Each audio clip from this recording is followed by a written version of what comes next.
Testing race callers audio 5 4 3 2 1. Testing race callers audio 5 4 3 2 1.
Testing.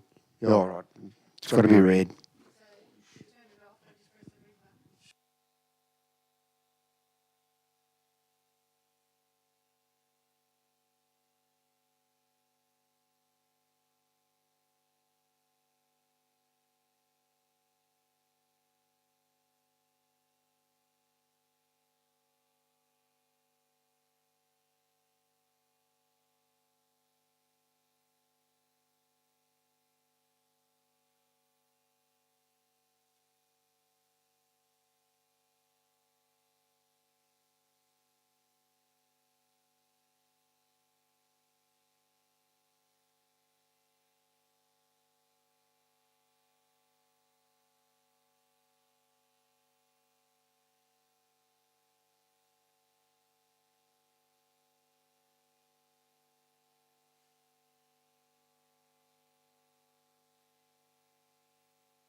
Well, a very good afternoon, everyone. Welcome to Ladies' Day to kick off the 2022-23 King Island Racing Club season.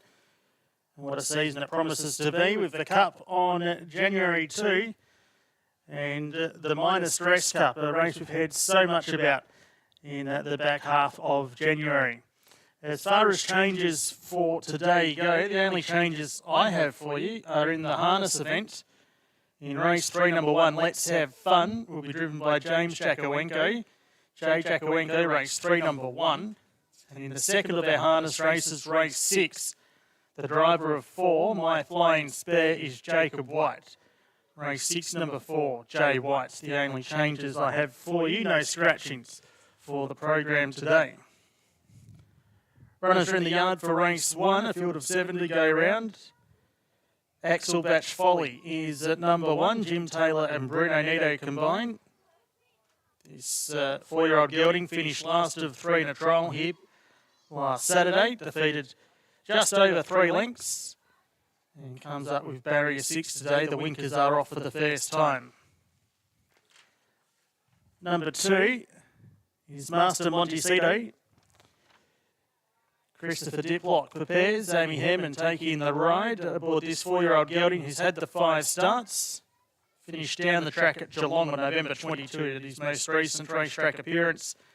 And another that's got the blinkers off for the first time.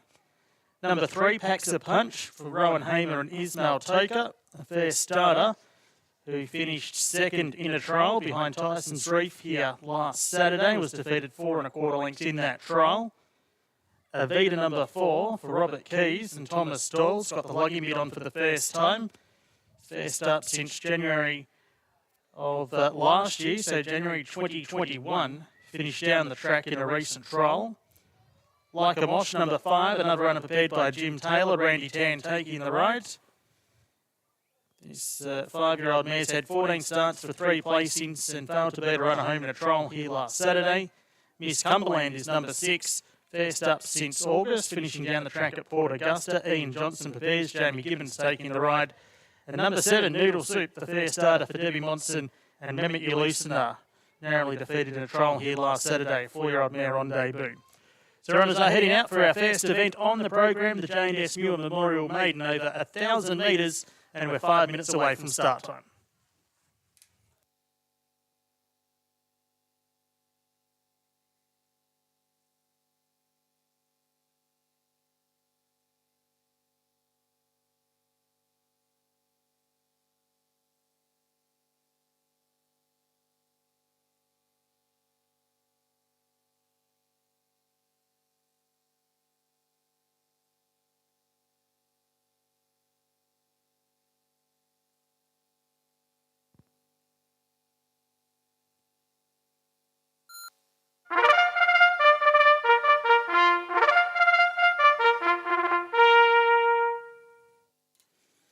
And they are on the track for the first event here today at King Island.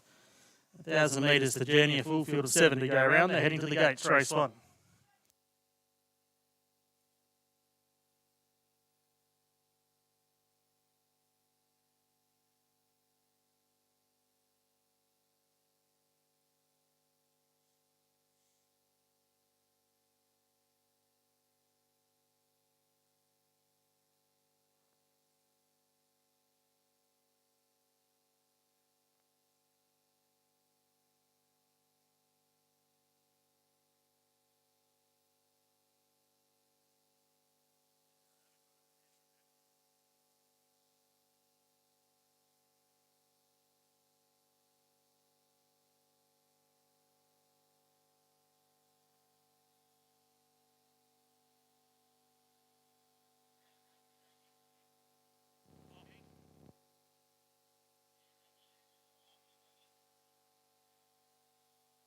Take note, we've got a late scratching in the first race.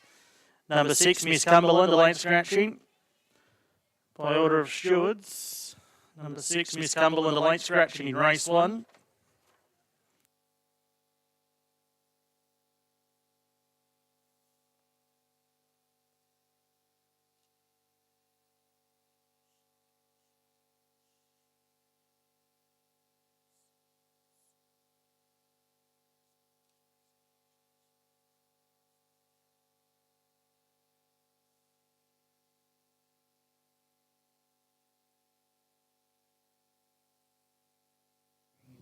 My word, he went close.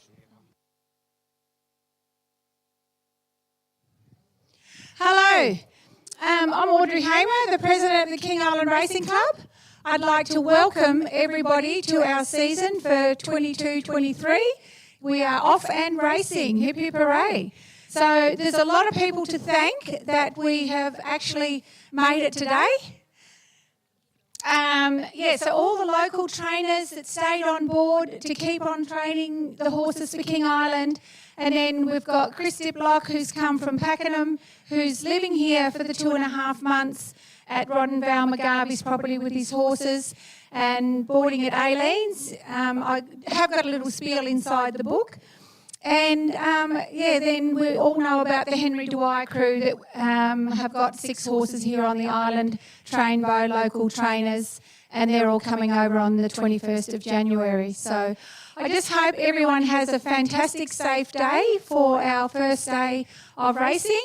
If anyone needs to know anything, just please come and see us at the Secretary's office and we'll help you with whatever we can. And don't forget the sunscreen. The visitors obviously often don't realise how we burn here on King Island. So slip, slop, slap. And we have K&K Mobile to my left for food. And Sue Williams has got tea and coffee and a piece of cake, gold coin donation up the top. And then we have both the bars, and then we still have some 130th year glasses to sell as well with a wine or a champagne. So I hope everyone has a fantastic day. Good luck to all the trainers and all the helpers for today and for the rest of the season. Thank you.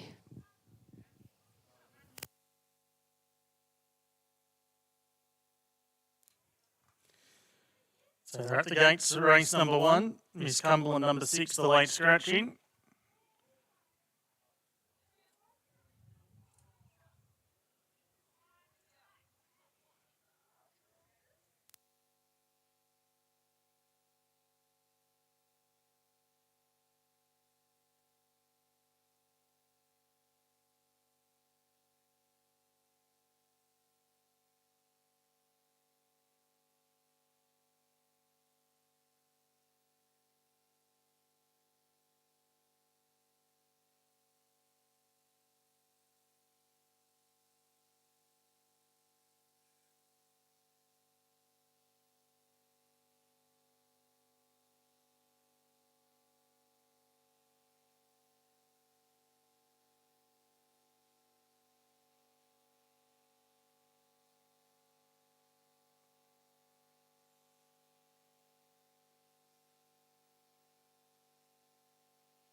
And they're starting to move in now, race 1. The debutante Needle Sleep, the first runner locked away. Avita, 5-year-old mare. He's been brought up riderless. She walked straight in. Thomas Doyle about to jump back into the saddle. Packs a punch. joins the line. Half the field locked away here for the first. Like a Mosh now set.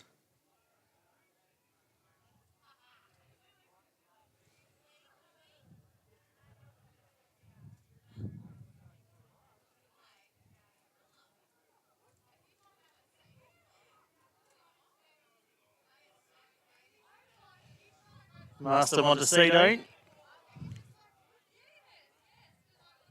About to move in. And Axel Batch Folly will be the last.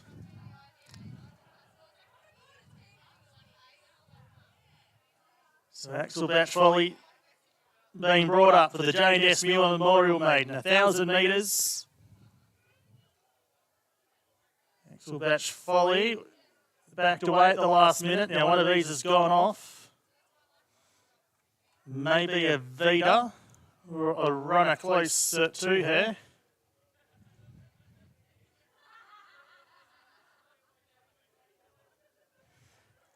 Axel Batch Folly now completes the line.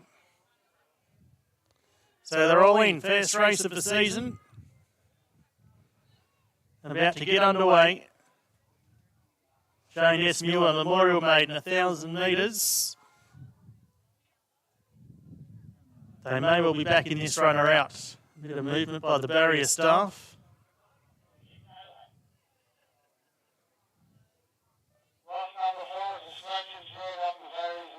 Avita is a late scratching. Number 4, Avita, a late scratching. Avita is out.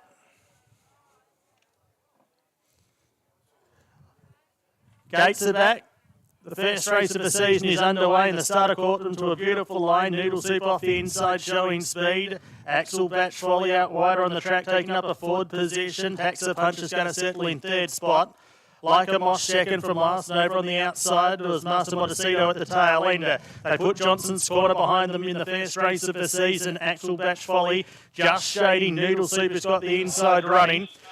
Holding back in third position was Taxa Punch. Then we've got Like a Mosh, and last of all was Master Montecito, and we've got a riderless runner coming back at the top of the home straight. So in action of plenty in the first race of the season, 300 metres left to travel. Axel Batch Folly shows the way. Taxa Punch in second spot. Third was Master Montecito. They're in the home straight. Riders, be careful of this riderless horse who's coming right down the outside fence. In front, getting close to home as they avoid that riderless horse was Axel Batch Folly. Taxa Punch trying hard. Axel Batch Folly too good for Taxa Punch. Master Montecito third. Like a Mosh was fourth. Noodle Soup was the last one. The other two were late scratchings. We've got the Lusa Vita, who's heading back to the 400 metre marker. Miss Cumberland was a late scratching in the mounting yard.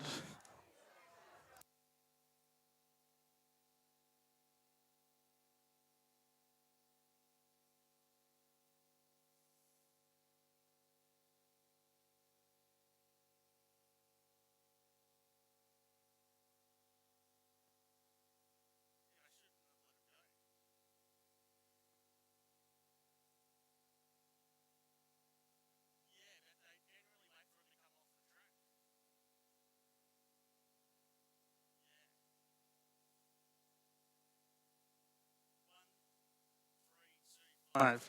1, 3, 2 and 5 are the numbers here on the first. Axel Batch Folly taking out the first event.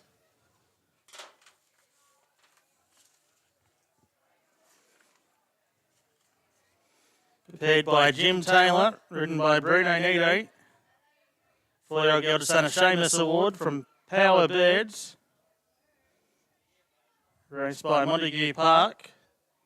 And has been too good in the opening event for 3. Taxa Punch, Ismail Toko riding for Rowan Hamer. 2, Master Montecito, Amy Herman riding for Christopher Diplock. 4th in 5, Like a Mosh. 1, 3, 2, 5, the judges' numbers on the first. The time for the race was 59.59. 59.59. It was 1 length by 1.5. 1 length by 1.5. The margins on the first event as runners return.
Correct weight. Correct weight on the first event at King Island. Correct weight. 1325. 1325. Correct weight.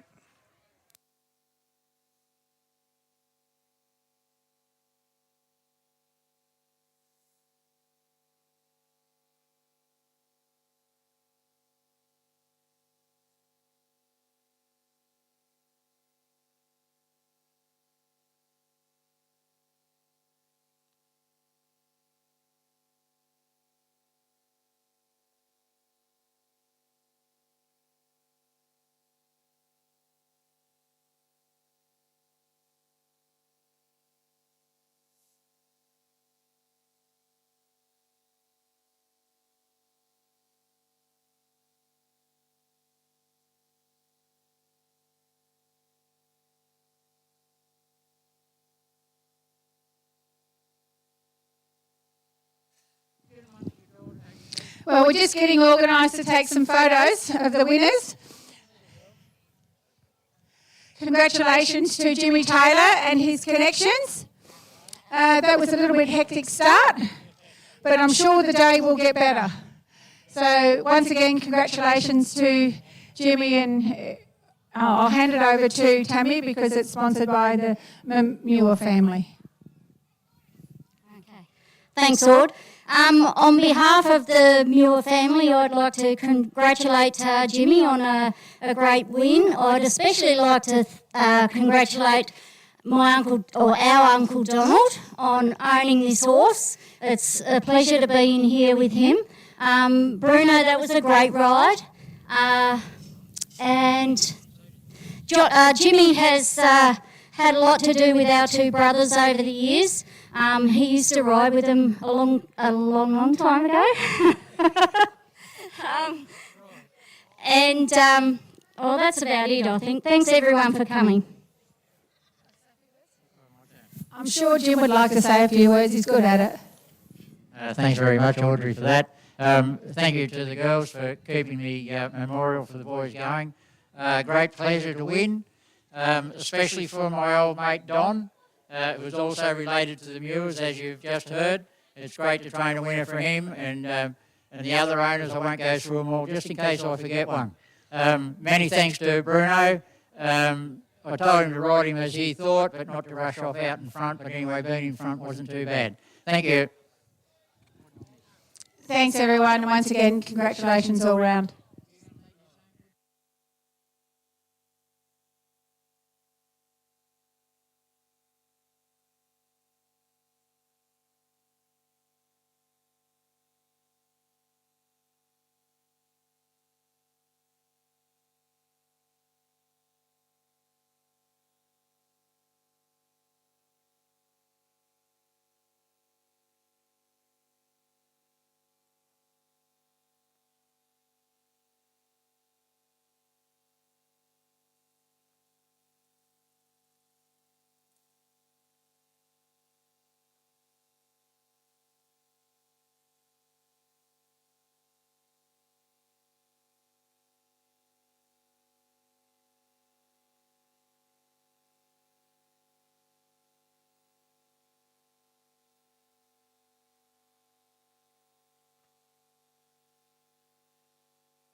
I just want to remind people that after a race, the winners and owners can go into the committee room to my left there, and I've got Trish McKenzie there as hostess with the mostess for a glass of champagne or a beer, and we ask you just to have one each, and there is some lovely food there to have. So after each race, if everyone wants to go in there and enjoy watching their win again, because Robin and Jan do a copy of the video. It comes down into the room there and you can watch the replay here on course. Also, after the next race, we have fashions on the fields. We are starting with the little ones. So if they could come in the gate at that end, and then we'll get them to line up sort of near where I am here maybe. And we've got Jessica Cox, my daughter, and Mandy Potter, the judges and organisers. So there's a little few prizes to be won. So you've got to be in it to win it. So just after the second race, when the horses are gone, just come to the gate down there at the bottom of the hill. Thank you, everyone.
Runners are in the yard for race number 2 this afternoon, the King Island Stock Feeds Class A Handicap over 1,000 metres.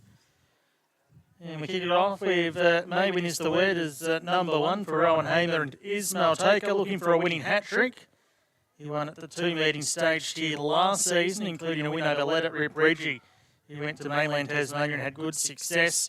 So 2 for 2 on the track and comes up with the inside gate this afternoon. 2 Kookaburra for Jim Taylor and Bruno Nito. His first start since finishing down the track at Launceston back on February 23. Was well defeated in a recent trial here. The nose roll goes on for the first time. 3 Brother Boomer, Robert Keys and Thomas Doyle team up this 7-year-old gelding, who was placed behind Mr. Zygmunt in a trial here last week. Was placed at the first meeting of the season here last year and gets the blinkers on for the first time. 4 Voodoo Moon for Ian Johnson and Jamie Gibbons, a 4-year-old gelding, who won a trial here last Saturday, scoring by a narrow margin, running the 1,000 metres in 102.95. Previous racing had been in country South Australia. 5 Miss Bondi, Debbie Monson and Mehmet Ulusina. A winner here 2 starts ago, which was Boxing Day of 2020. Finished down the track here in, I think it may have been the Cup behind Needs More Love in 2021. So it's been a while since this mare's been to the races. But certainly a handy horse on her day. Her better form does appear to be win up in distance. And Wanjati rounds out the field, number 6, Christopher Diplock and Amy Herman combining. Finished down the track at Tatura last start. Has had 7 starts in Victoria and is yet to be placed and will jump from barrier 4. Jockeys are starting to mount up and are about to head out for race number 2.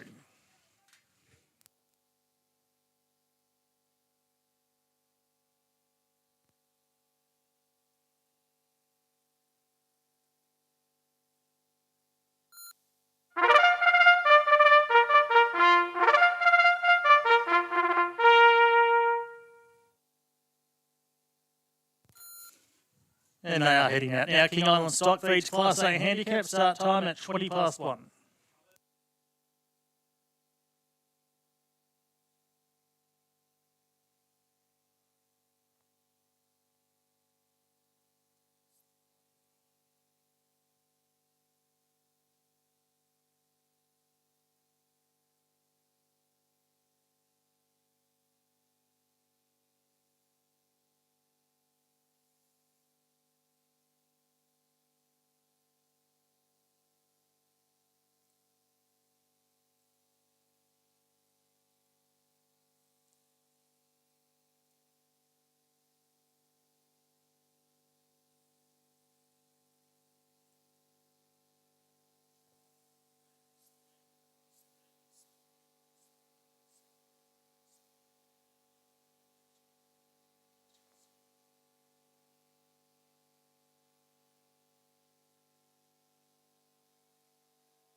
Arriving at the gates now, race 2 at the gates.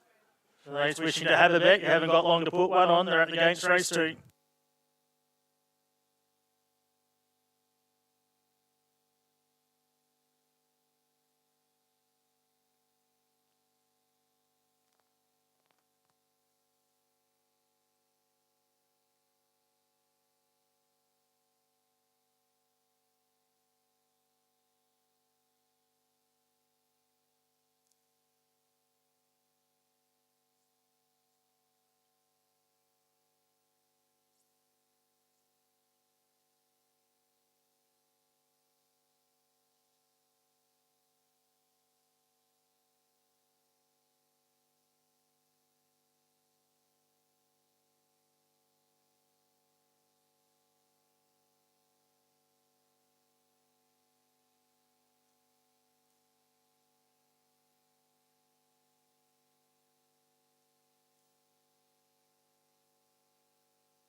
At the gates here for the second, they're about to be loaded away. King Island Stock Feeds Class A Handicap.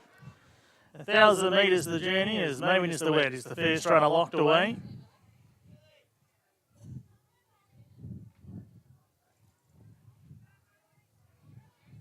VD Moon being led forward by the barrier staff.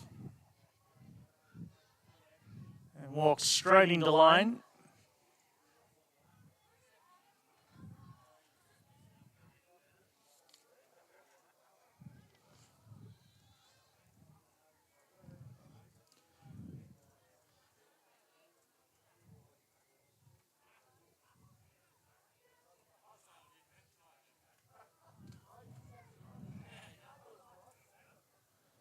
Here's Wanjati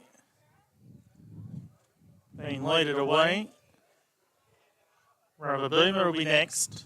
Two more to get set. They are Kookaburra and Miss Bondi.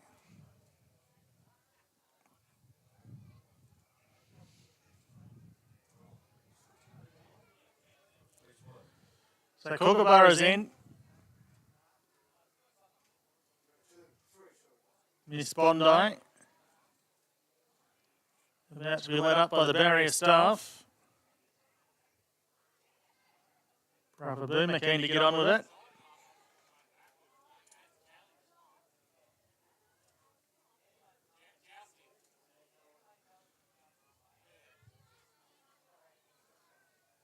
So Miss Bondi. About to be loaded away. Clocks of the course. Lend assistance. Gate gets shut in behind. So the field's locked and loaded. Race 2, King Island Stock Feeds, Class A Handicap. They're about to fly over 1,000 metres. Just having trouble closing the gate there, Miss Bondi. Starters around front. Lights on. Race 2 on Ladies' Day. And they're away in racing. Kookaburra out wide on the track began well. Maven is the word, showing speed, and also working forward was Wanjati in the early stages. And after the first 200 metres, Maven is the word's going to boot through and lead from the inside gate. Wanjati into second spot, Kookaburra third. That was then being followed by Voodoo Moon, who's holding down fourth spot. Brother Boomer and Miss Bondi at the tail end of the field. Down the side of the course of around 600 metres left to travel. Maven is the word, shows the way. And neck the margin, Wanjati in second spot. Third was Kookaburra, the outside of Voodoo Moon. Brother Boomer second from last, and last of all was Miss Bondi. They put the 400 metre mark behind them. They're about to swing into the home straight. And it's Maven is the word, going to straighten the leader. Wanjati in second spot. Kookaburra getting a split between runners. Voodoo Moon looking for an inside runner. Many with a chance, 200 to go. Kookaburra raced up to grab the lead. He drew a half length clear over Maven is the word, and Kookaburra starting to pull clear over the concluding stages. Kookaburra scores a length and a half. Maven is the word second, Voodoo Moon third. Photo for fourth between Wanjati and Miss Bondi, and Brother Boomer back at the tail end.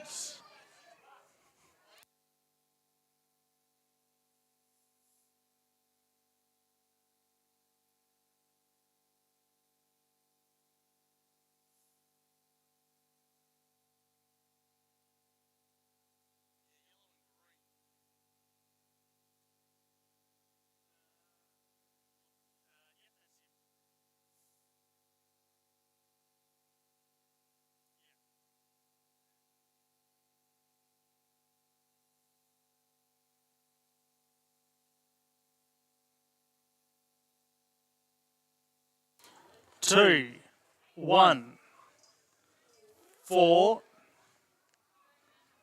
and 6. So confirmed by the judges, the numbers on race 2. Kookaburra the winner. That's a handy record win fresh. Raced by H. Archer, D. Denbury, M. Mills, Alec Agati, by Eurozone from Comical Lash. She's a 6-year-old mare, recording win 4 at start 16. Bruno Nito taking the ride for Jim Taylor, giving Jim the first 2 winners for the season. May win is the word, number 1. Held on for second, Ismail Toker, riding for Rowan Hamer. 4, Voodoo Moon was third. Jamie Gibbons and Ian Johnson. Officially fourth was number 6, Wandrity. 2, 1, 4, 6. The numbers on race 2.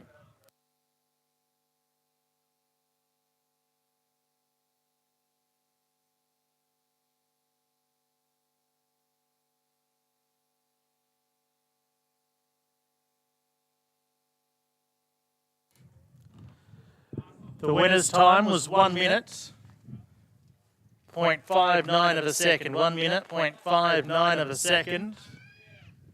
It was 3 1/4 lengths by 5. 3 1/4 by 5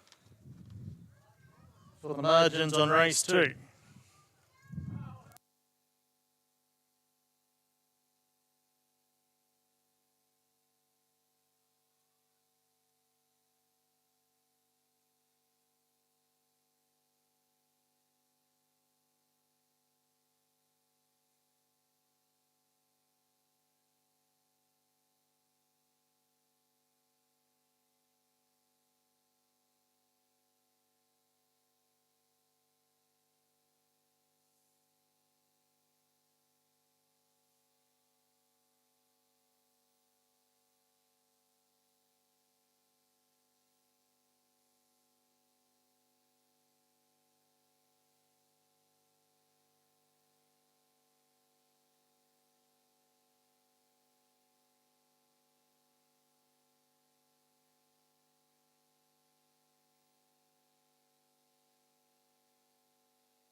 Congratulations, Jimmy Taylor. A double first up, that's not too bad. It's a good start to the season. And I'd like to congratulate my dear friend here, Heather Archer, our Secretary Treasurer, who the race club and myself could not do without. And now her horse that she's got shares in has just won. And Heather made some noise. I did. No. No.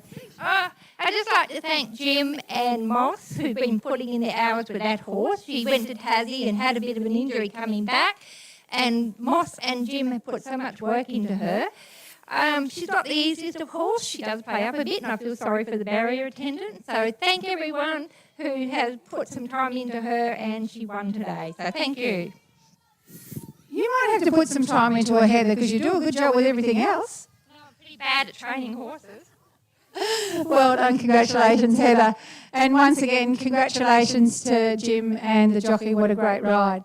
So, that race was sponsored by Wayne and myself, King Island Stock Feeds. So we're very happy to sponsor King Island Racing because we need it to keep going. So we do have a trophy here for Heather and the crowd. I'll just grab that. While we get that, I'll just let Jim have a talk. We've got correct weight up, correct weight, 2146, 2146 is correct weight. Graham Keeley, are you close by? Would you mind coming to the saddling enclosure, please? Yes.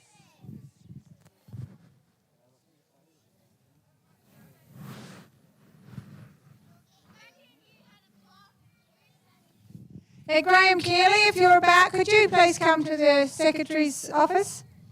And we're going to start fashions on the fields after this race. So if all the littlies want to head down to Mandy, have a wave, Mandy. She's down the bottom gate there. So, no, not over the fence, if you want to go down there, through the gate. If all the littlies head off there that are all dressed up.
I'd just like to introduce Graham Keeley. He has been around King Island racing for a very long time. I'd like to hand over to Jim Taylor. He'd like to say a few words to Graham about Graham. Thanks, Audrey. It's a great pleasure to be asked, or did I volunteer, I'm not sure, to present Graham with his life membership to the King Island Race Club. He deserves this, all the work that he's done for the race club with harness and with thoroughbreds as well. Done a lot of jobs up here, never questioned it, just got on with it. Very strong and determined in his ways at a committee meeting, but we need a bit of that. While Audrey's pinning that on, I'll just slip through a little bit of the Graham's history in the racing on the island, which I, under Secret Service, I obtained from his daughter. Graham started, and I stay for this.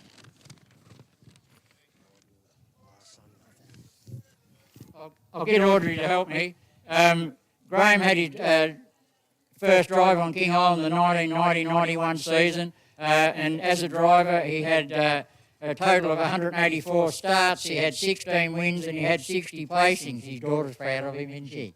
And then with his training on the island, over all the years he's been at it, Graham had 332 starts, 50 wins and 98 placings. On a small place like King Island and the times that we race, that is a very, very good achievement. Thanks for that word, Ord. Graham was actually introduced to racing with solely with thoroughbreds. He started off at the top, but you know, that's the way it goes. And he had the first Galloping Cup win with a horse called Some Delay with Morris Gill. And then from 1983 to 1986, we're going back a long time, Keels, was the paddock steward. And then Jughead, as in Peter Murray, took over from him. Then he was introduced to harness racing with Paul Williams and Alan Lewis and Robbie Lee. Gained a stable hand licence, was never interested in driving, only training until Alan suggested that he went for his driver's licence. Gained licence 1991 and drove his first winner in 91 in the championship on Revel Express. We have got the judging of the tiny tots going on, so I'll cut a bit of this short. But anything you're unsure of, feed a pot or two into Keels and he'll fill you up with all the records for you. If not, Sam will be able to help you out. Graham, most successful horse that he had to date was a horse called Raffle, 2019-2020 season, keeping him race fit and keep the horse sound for 6 wins in a row, which was it's a pretty good effort for anyone to be able to do that with any horse. The best horse he's ever seen was Mr. Resistor. No, joke, that was one I was in with him. Was Here Comes Hoppy. He won 2 consecutive cups for him in 2007, the King Island Cup, 2008, the King Island Cup, and 2009, the King Island Championship. I think that I pumped Graham's tyres up quite a bit for him now, and I'd like to welcome him to the life members at the King Island Race Club. Thank you. Go on, go, boy. Oh, you want that? Yeah, give it to him. Yeah, once again, congratulations, Graham. He's still helping us. He was on the committee for quite some time, just in my time, but he's too busy washing laundry now, so washing everyone's washing, along with Sally. But he's still there helping us whenever we need help. So enjoy being a life member, and well deserved, and make sure you keep in contact. Thank you. So we'll go over to the little tiny tots now, and we'll... Oh, you want to come into Fashion and Fields?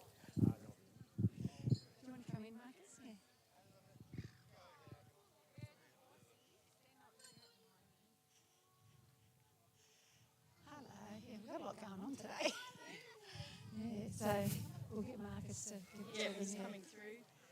So come on, Marcus. So have you got it at dinner or? Yeah. Ruben is the only boy. Oh, okay. The little one. So is it 2 ages here? No, this is 1 age. Oh, right. Okay. Do you want to talk? No. Oh, do you know who they are, Jess? Because I'm not sure. So we'll start off with the boys. Yeah. We're starting off with the Tiny Tots with the best dressed little lad, and his name is, and I'm going to get our new mayor, Marcus Blackie, to present the winner with his little prize. Which one? Reuben? Where's Reuben? Reuben? Are you Reuben there with a lovely hat on? Look at your hat. You won a prize and a sash. Well done. And you get a sash. I really don't think he knows what this is all about. Congratulations, Ruby. Reuben. Beautiful.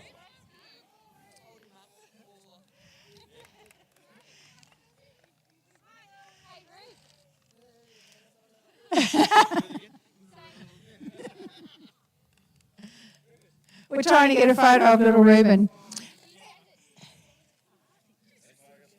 Okay.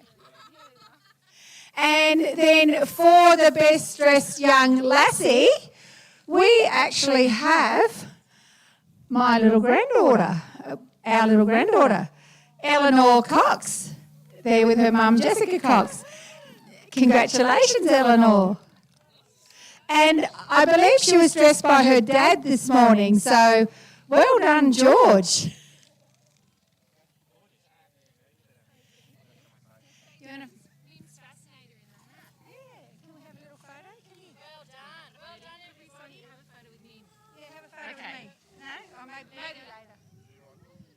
Okay, so we better move on. Junior girl, 5 to 12. Have we got some junior girls here? Okay, come and stand. You want mummy? Here's mummy. Come and stand right here. Thank you so much to everyone for dressing up for our Ladies' Day. We have some very pretty outfits.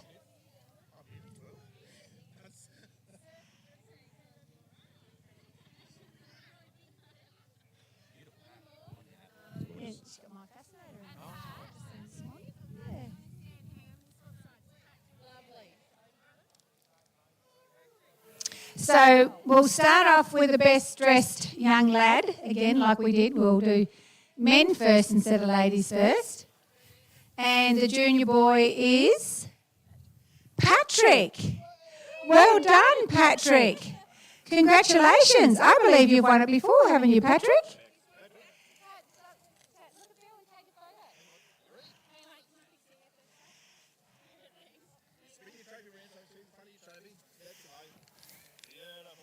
Congratulations, Patrick. 2 years in a row. Gee, someone's going to have to scrub up next year to beat you. You always look so good.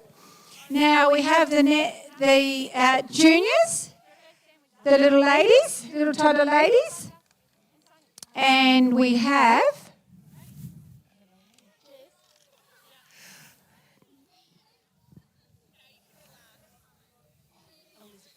Elizabeth. You have a very beautiful dress and hat on. Oh, and the shiny shoes. Look at that. Just beautiful. Congratulations, Elizabeth.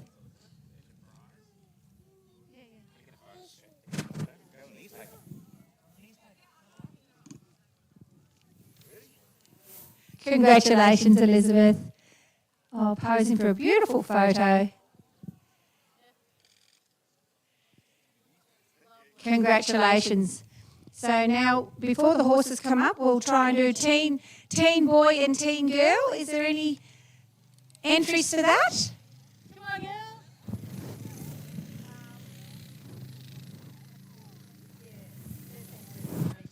13 to 18. Come on, there must be some people here on course that are 13 to 18.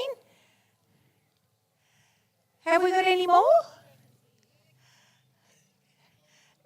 There might be some lads around that do actually maybe act like they're only 13, but they can go in the next group.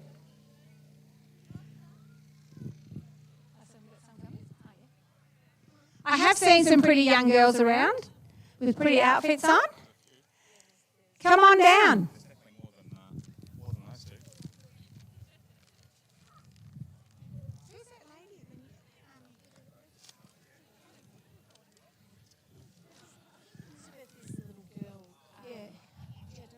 Oh, okay. Oh, we have two beautiful young ladies that have just stepped in. Do we have any more? Come on, lads. Is there any 13 to 19-year-old lads around? Okay, well, we'll just continue on with the beautiful young ladies that we have here. Okay, and the winner is Molly. Molly Ferrier. Congratulations, Molly. Beautiful blue outfit. Miss King Island. Yes. Miss King Island. Perfect. Yeah, grab your photo. Yeah, yeah, I'll go with you. And you hop in too because you got runners up. That's right, I don't want to photo. Lovely, well done. Thanks. So there's no boys. So the harness is still down there. Will we do the next category? No, we'll do that after the harness race. So thank you everybody that dressed up and entered. And once again, thank you to all the prize donors. I think the first lot were from Jim and Sue Taylor. Yes. So they are all cash donations, which is very much appreciated. Thank you, everyone. You look excellent. Oh, that went all right, didn't it? Yes. You're right for that. Adults are a lot easier to wrangle. I wasn't sure when we were going to do the live member. Is it?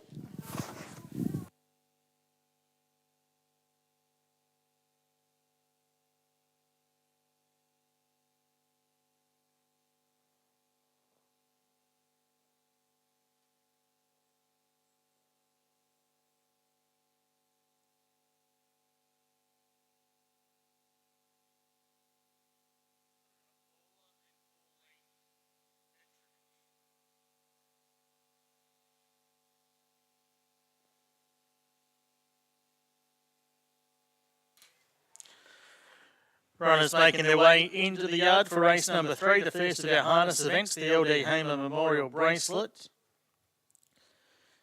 A reminder for those on track, if you know of someone that can't be at the races today and want to catch all the action, make sure you send them to King Island TV on YouTube.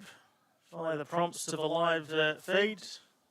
Also very well advertised on social media, so hello to all of those watching. Up around 165 as I glance across to the computer beside me. Some people watching include Paula and Pauline Petrovich in Western Australia, so we certainly hope they're enjoying it'll be nearly morning still over there, I reckon, so certainly hope they're enjoying the coverage of King Island racing this afternoon. So these harness horses are in the yard. Let's have fun number 1, James Jakowenko, taking the drive on this 6-year-old mare. He's naturally first up. She's born and bred on the island, so eligible for a Tasbred bonus or half of that. And then if she happens to go to mainland Tasmania and win a race, she'll pick up the other half of that bonus, which is around $10,000 or $11,000, so best of luck to the connections with Let's Have Fun. Tizu Sky number 2, Jacob White, making the trip across from Tasmania to drive for Paula Mallinson. Jacob looking for his first win in the sulky. He's registered a few placings. He takes the reins on Tizu Sky, who was runner-up to Auckland Ruby. Defeated a narrow margin after leading here back on January 2. She's also eligible for the Tasbred bonus, as is number 3, Tizu Storm. He's actually a half relation to Tizu Sky. Paul Williams trains and drives Tizu Storm.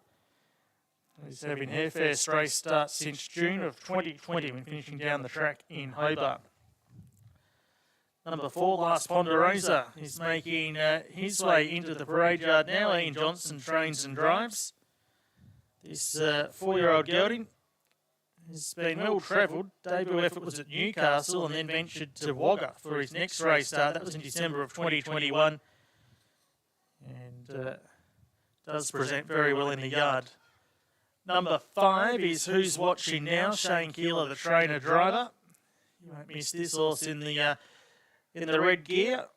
He's from mainland Tasmania. He won a race in Hobart in 2019. It was a tough win on that occasion, racing outside the leader.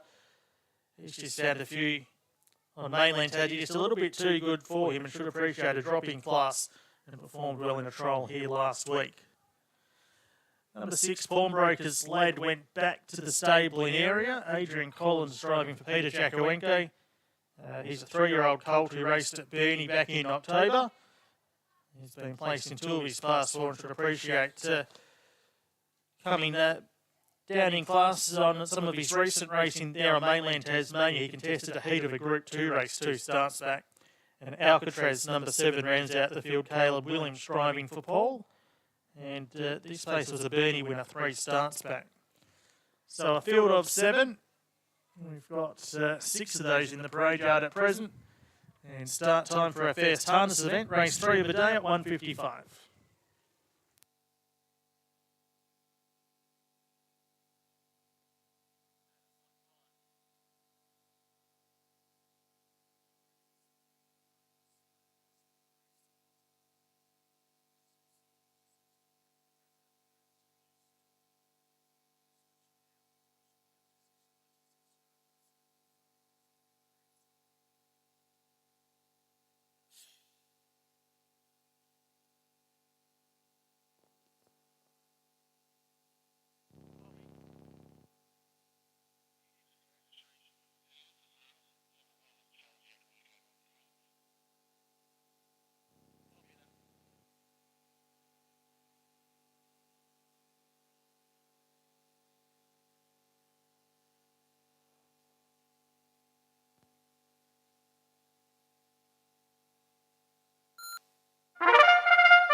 On the track now, race 3, LD Hamer Memorial Bracelet.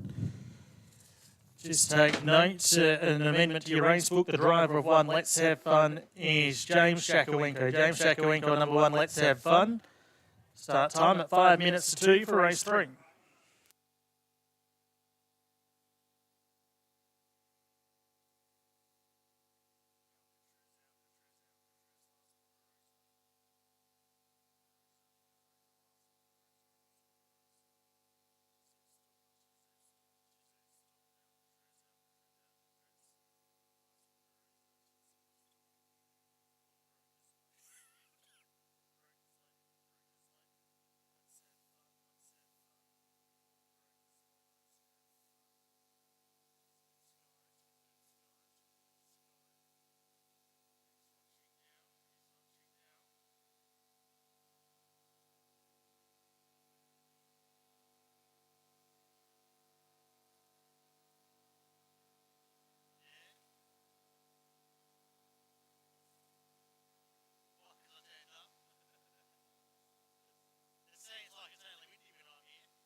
1 minute to start time, 1 minute.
At the starting point, the mobile start event here. Over 1680 metres, final gear adjustments taking place. Earplugs being reapplied to Who's Watching Now. Last Ponderosa having last minute gear alteration as well. Driver Ian Johnson about to jump back into the sulky. And the gear adjustment of Who's Watching Now also complete. There's the rest of the field. Commence the pre-race formation. Mobile driver about to jump in the vehicle of the King Island Motors mobile.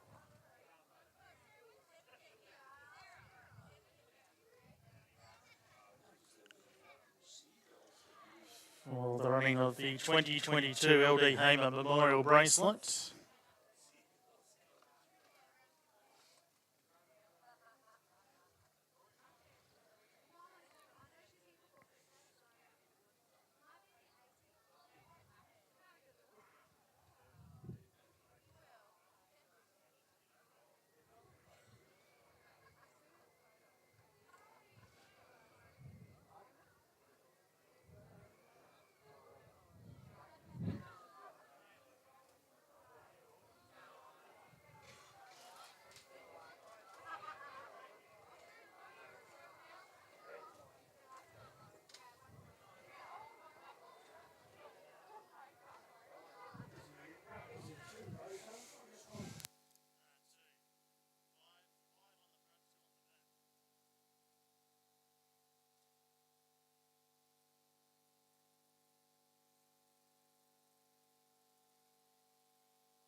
So they're at the start. Should be called up shortly.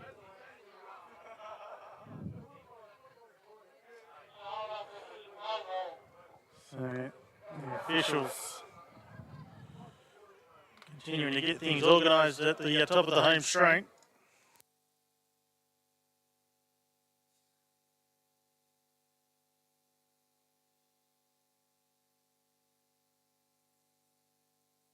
Now, one of these runners who's watching now has kicked over a hobble strap. So the staff going in to render assistance with who's watching now. His hind legs has got over the connecting strap. Trying to drive a Shane Keeler out of a sulky, rectifying that issue.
Okay, the starter's about to get into the back of the mobile. Nearly ready for a score up here, race 3.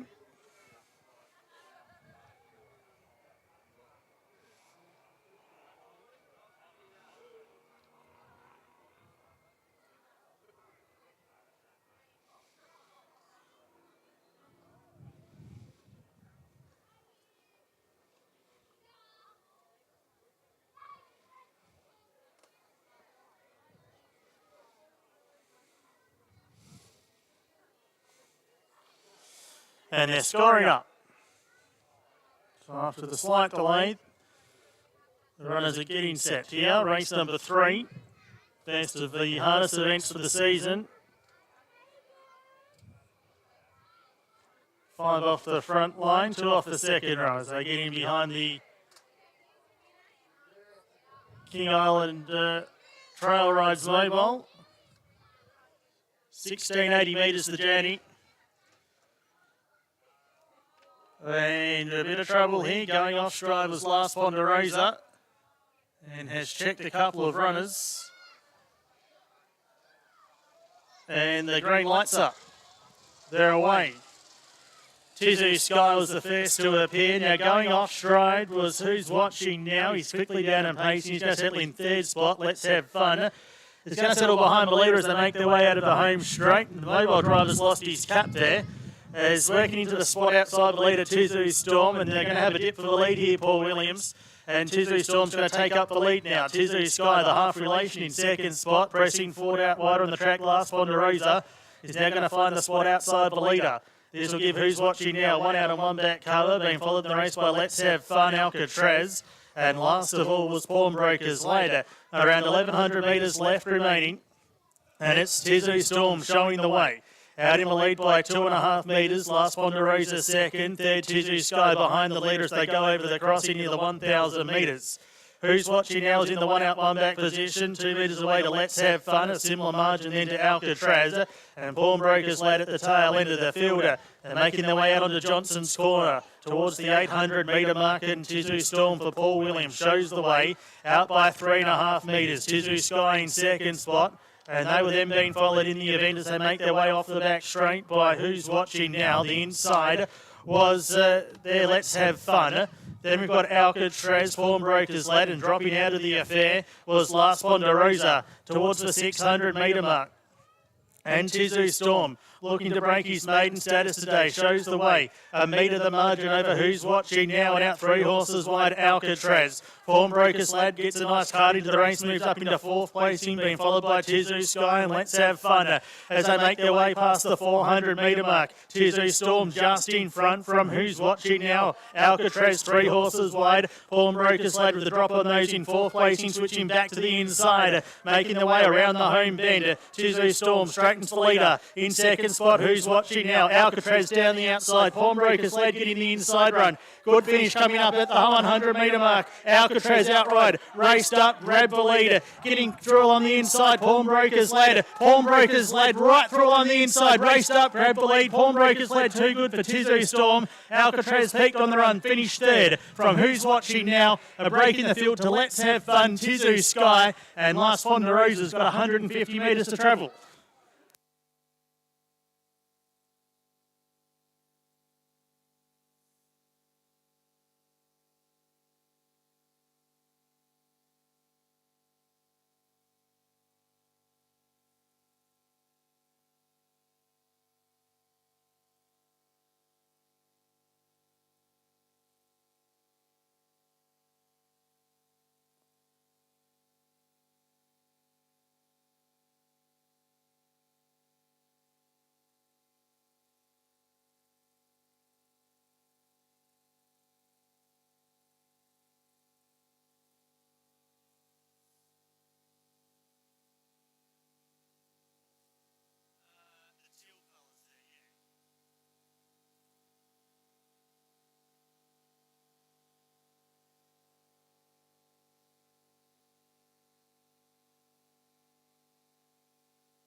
Judges' numbers are 6, 3, 7, and 5. 6 Pawnbroker's Lad, the winner for Adrian Collins and Peter Jacarowenko. 3-year-old colt by Pet Rock from Ebony All Stars, raced by Arcanum and T Ford. Defeating 3, Tizu Storm, Paul Williams, the trainer driver. 3rd, 7, Alcatraz, Caleb and Paul Williams. 4th to 5, I should say, Who's Watching Now. 6, 3, 7 and 5, the numbers past the post on race 3.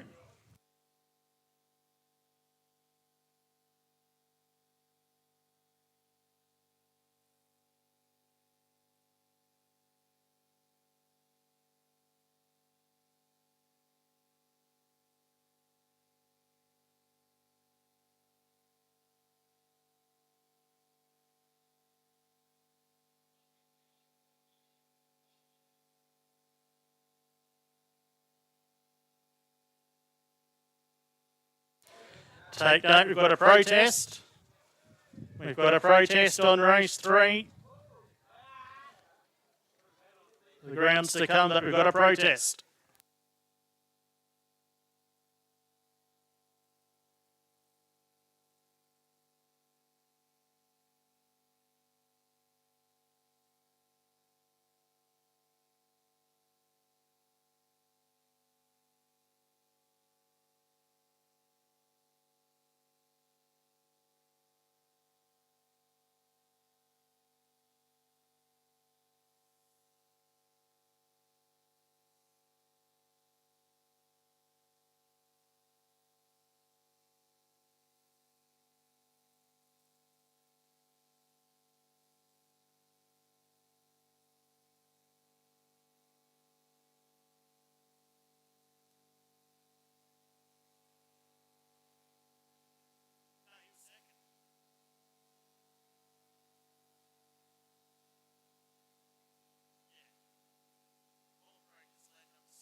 Okay, so while we've got the protest going on, we might start the next lot of fashions on the field.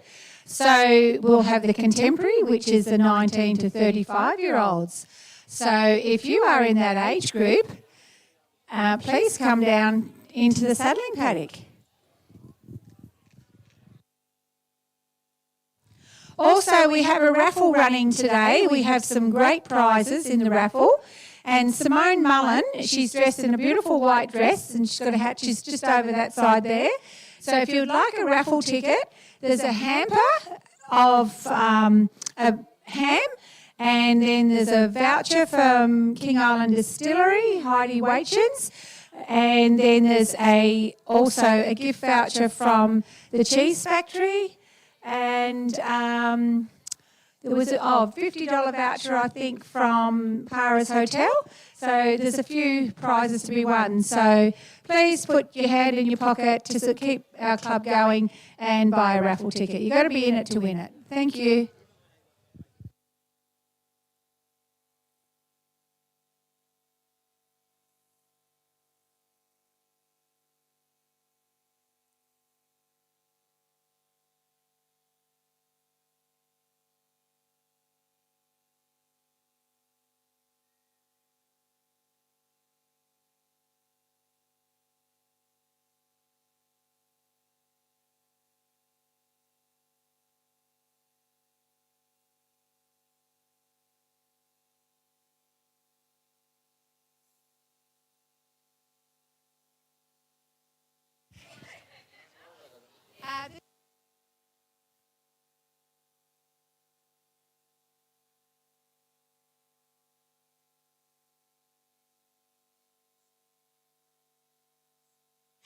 Either come in the bottom gate, or there's a few that have come in behind me.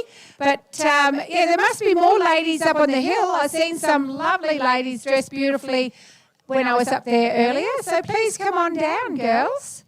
And the lads, come on down, lads. Great prizes to be won. And it's all fun.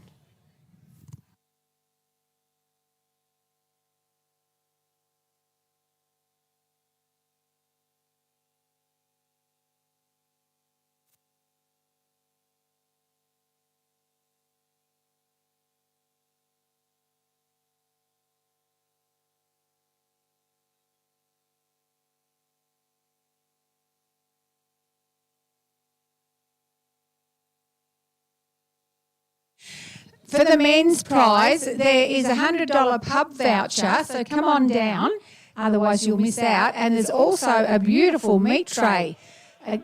It'll cook up really well on the barbie. So come on down, everyone. Oh, I've got a couple of guys here. Well done. The mullets are in fashion, George, just because you can't grow hair.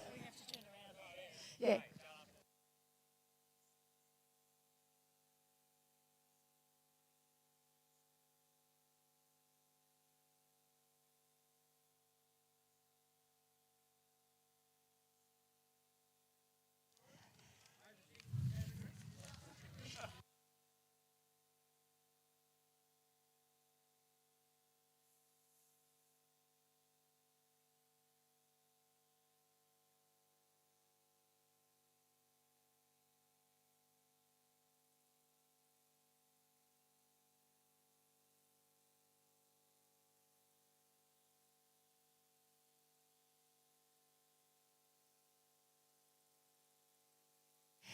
So we're going to start with the ladies first.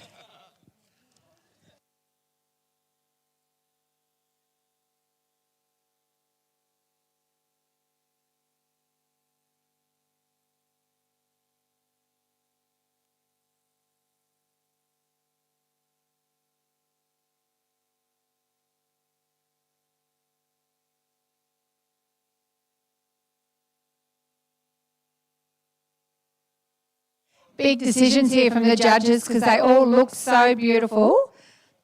Well done, ladies, for dressing up.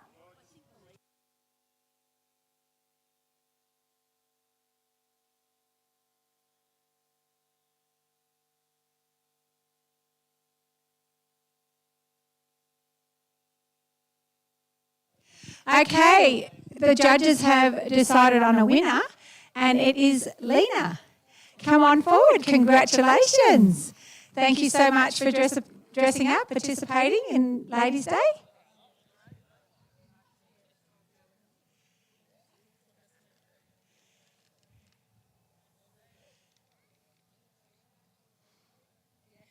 And we have a second prize. I will have a photo first. You want to have a photo?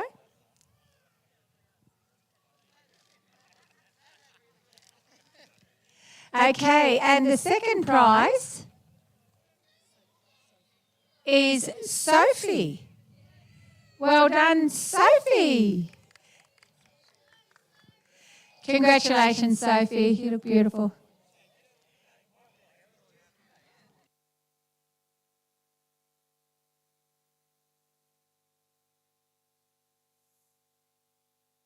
Thank you so much, ladies. Thank you very much. And thank you once again to the prize donors. I think Lena's got a Fin voucher and Sophie has a cheese platter board. So thank you again to the prize donors for that. So now we're heading on to the gents. I think there might be one here that's over 35, but good on you, Paul. You look great.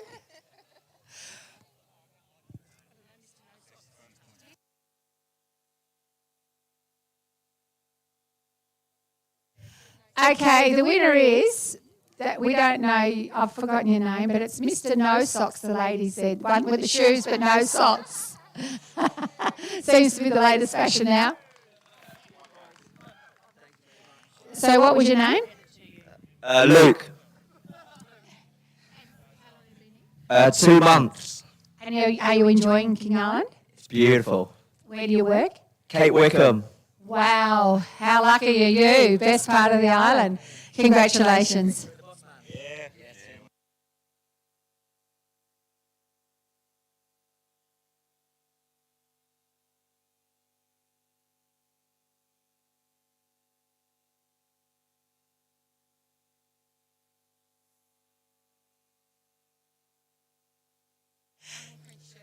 And the second is the one with the animal print shirt.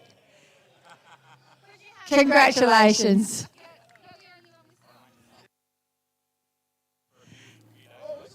Oh, look at that. So where do you live? What time should I be there for the barbecue? Kate Wickham. Oh, you there too? Excellent. Do they have a great barbie up there?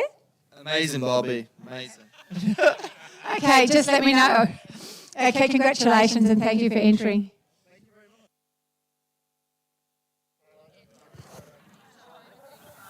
And that was kindly donated by King Island Butchery, so thank you very much.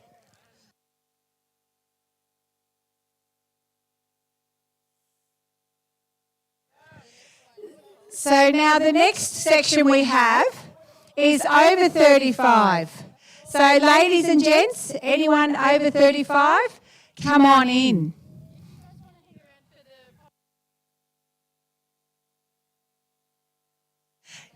As Marcus, the mayor, said, I should be saying the distinguished age group.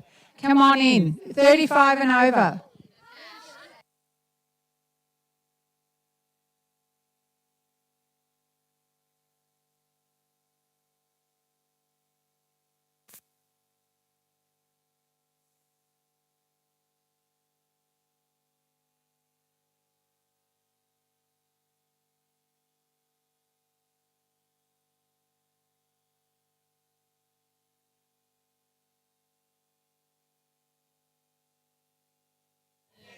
Okay, we have a few lining up here.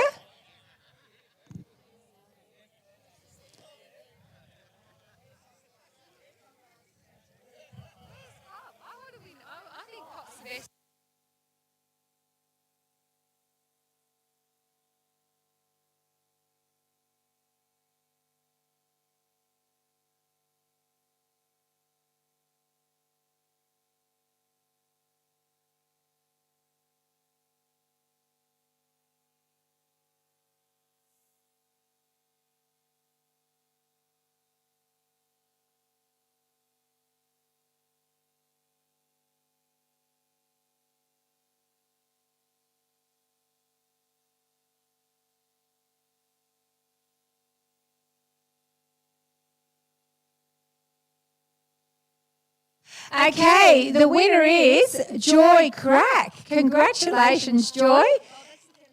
Everything matching. Well done, Joy. Excellent. Congratulations.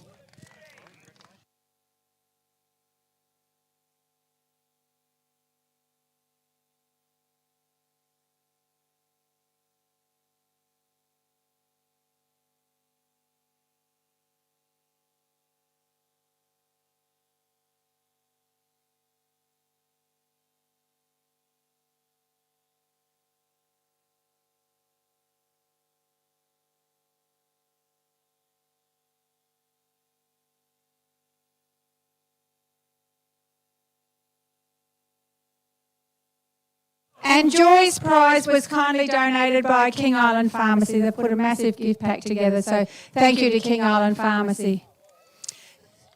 So we have a second prize.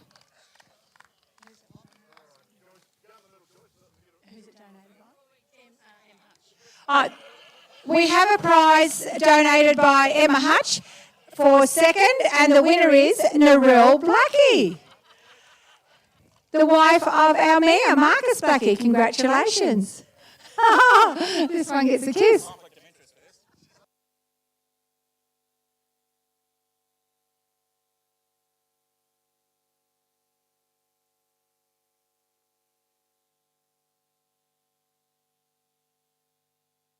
Okay, we have mature gent.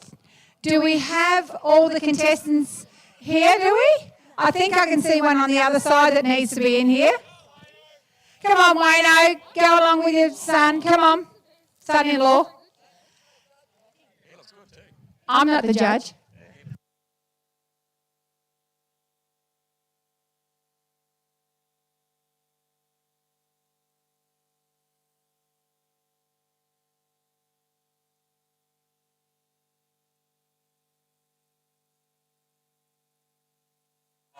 What a beautiful lineup of lovely lads.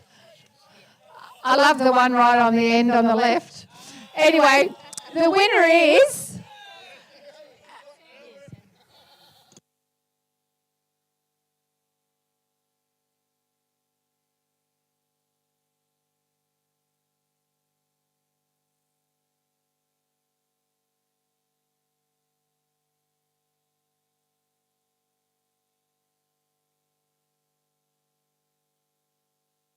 Very hard decision here, but I'm not the judge. Don't forget, I'm not the judge.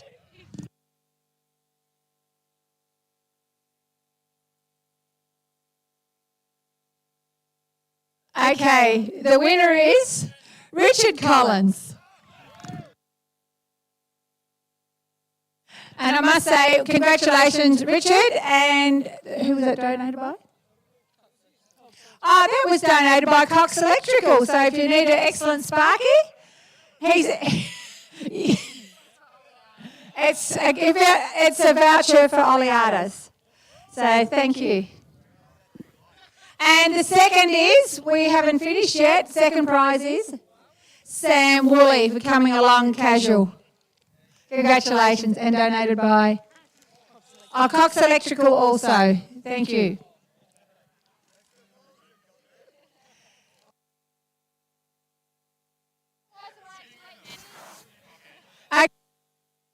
Okay, we have next the best dressed couple.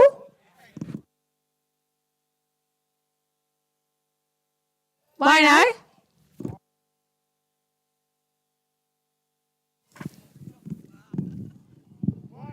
Best dressed couple, guys, come on down.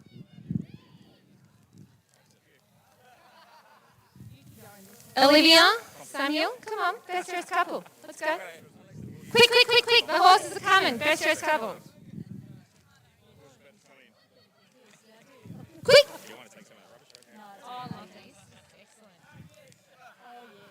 You look gorgeous, guys. Kate Wickham is back. Anyone else? Quick, quick, quick, quick. Go. Yes, go. Go, Meg. Come on. Meg and Richard, quick, quick.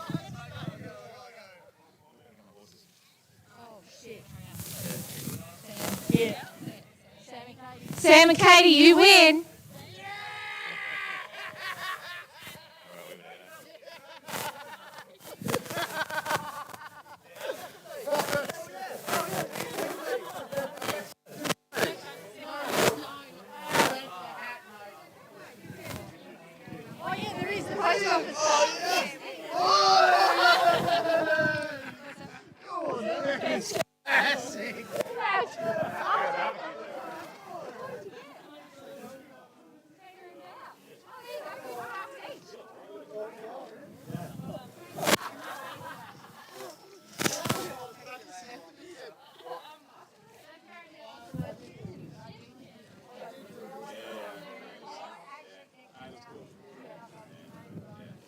Protest still ongoing in the third event. Protest still ongoing. Runners in the yard for race 4, Ocean Dunes Golf Course Maiden.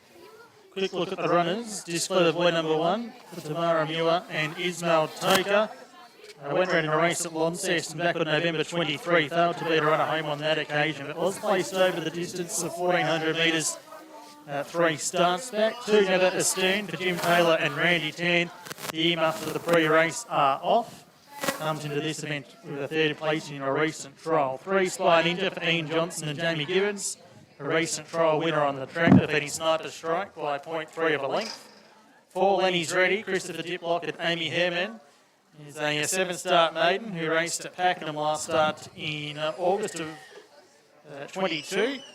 Finishing down the track when sent out at long odds. Midnight Kisses number 5 finished 5th in Launceston back on November 30. A 6-start maiden, Thomas Stoll riding for Robert Keys. And Sniper Strike rounds out the field, runner-up to Spy Ninja in a recent trial. And is prepared by Jim Taylor. Bruno Nito riding the nasal strip on for the first time. And has been placed in 2 of 9 starts, both placings here on the track. Let's look at the runners in race number 4, the Ocean Dunes Golf Course Maiden. That protest on the harness is still ongoing.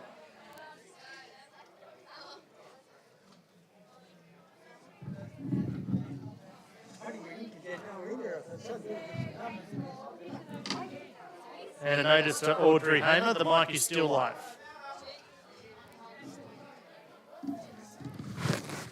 Sorry.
Take note.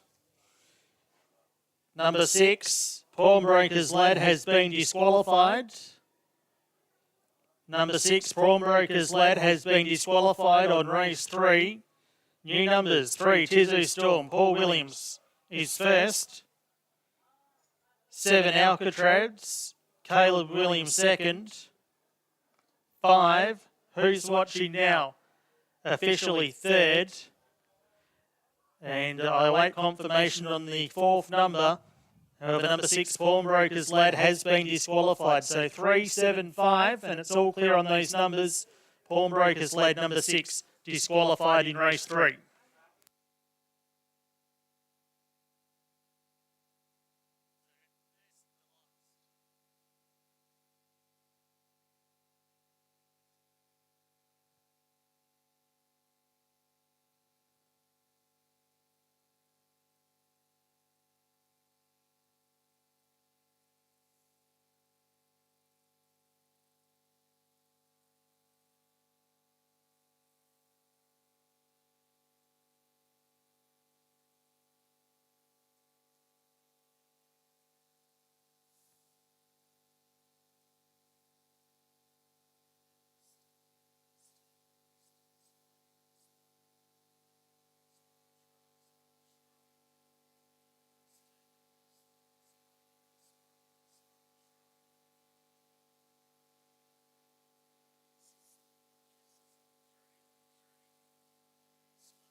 So Simone Mullen is heading up the hill to sell raffle tickets. So if you see lovely Simone in the white dress, please dig deep and buy a raffle ticket. There's great prizes to be won, and we will be drawing it after the last race.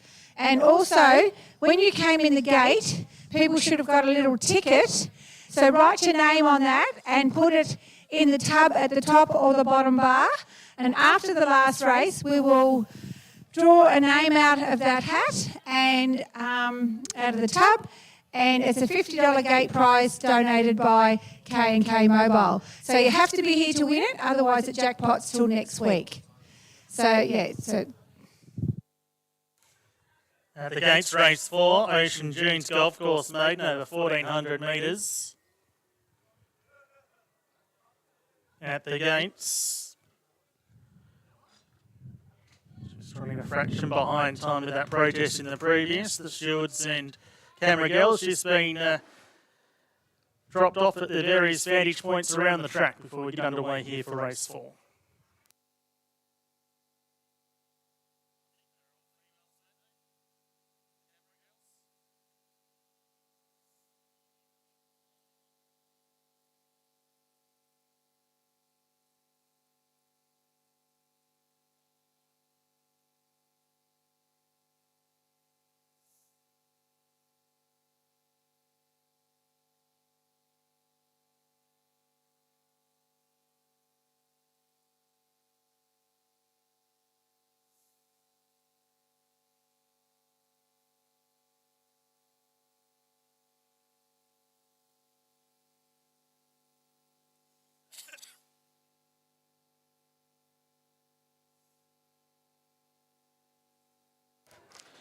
So they're moving in.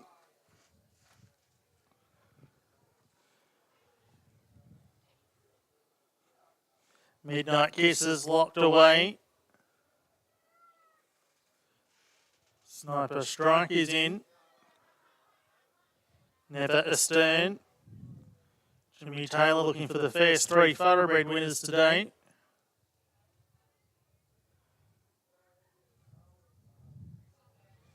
This Clever Boy. The 63 is race number 4, the 3rd thoroughbred event on the program.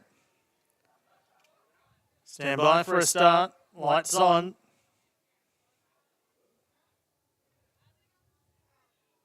Gates are back. They're away in racing.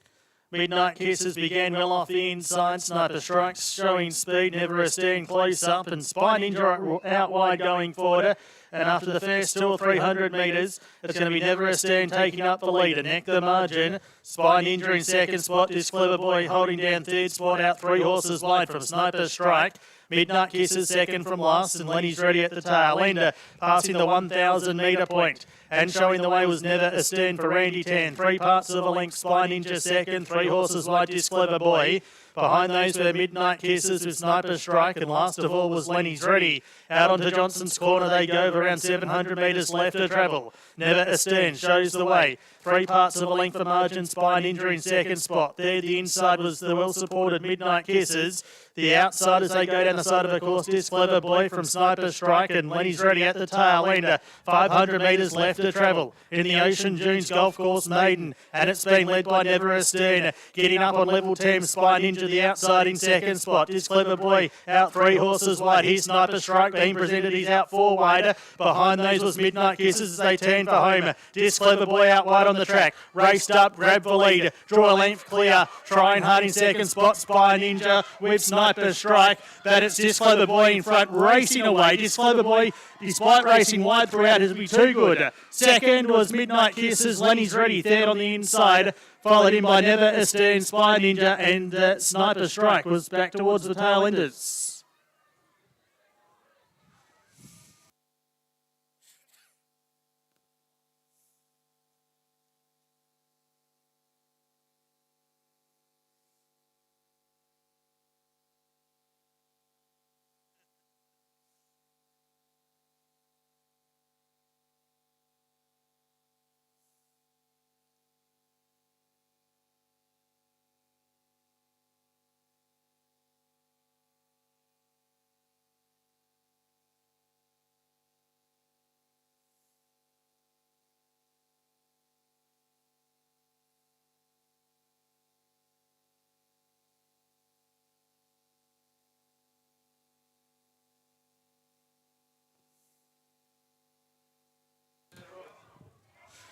Number 1, the winner, This Clever Boy, for Ismail Toker and Tammy Muir. A girl son of descendant from the Lonro mare, Very Clever.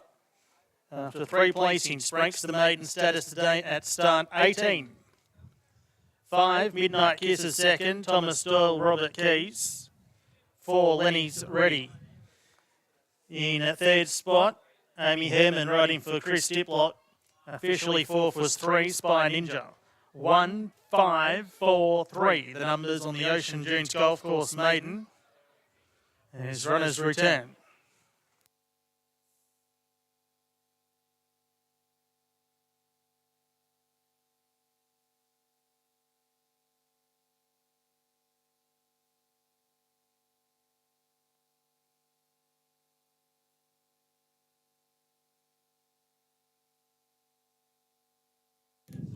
The winner's time for the 1400 metres was 1:28.43.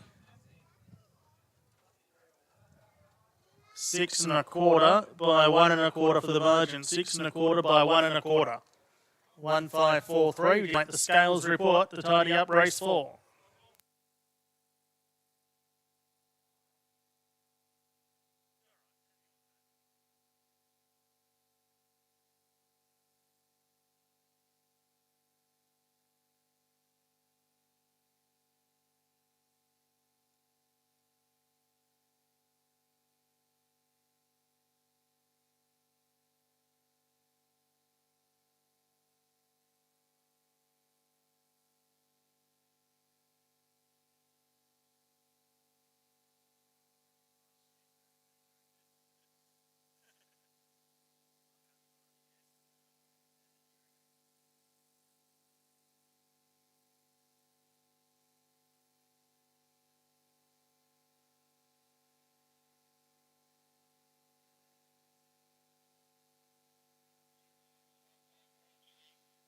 Correct weight.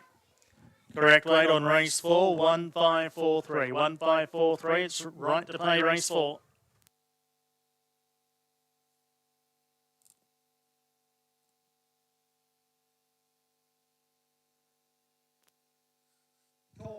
Could we have the Skid Road boys? We're just going to present the LD Memorial bracelet for the pacing before we do the gallop for Tammy. So any Skid Road connections, please come on down. That's it. The rest of the crew have left.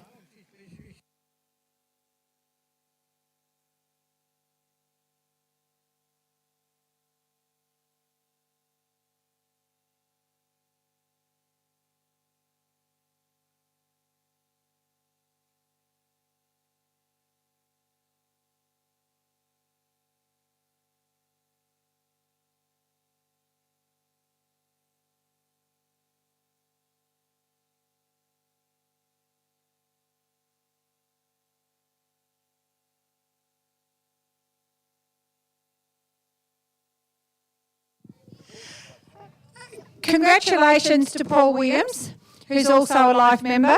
He's been here for a very, very long time, and I'm sure Wayne's dad, who this is donated by from his mum, will be very proud that Paul has won this. So congratulations, Paul. It's a beautiful bracelet bought by Jessica.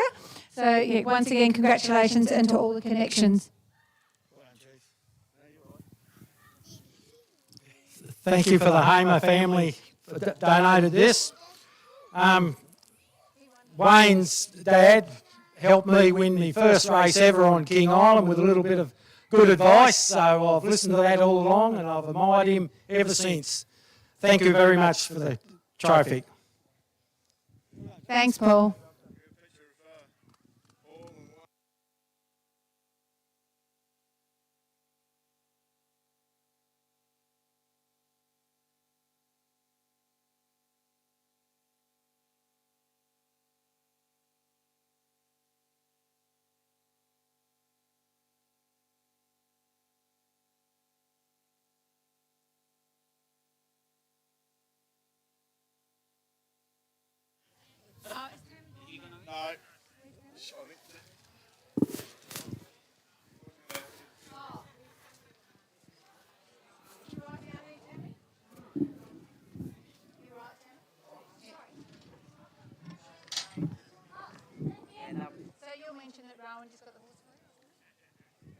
not? Yeah. Okay, we're just going to present Tammy Muir now for the last gallop race that we've just had, which is sponsored by Ocean Dunes, and we've purchased a beautiful trophy.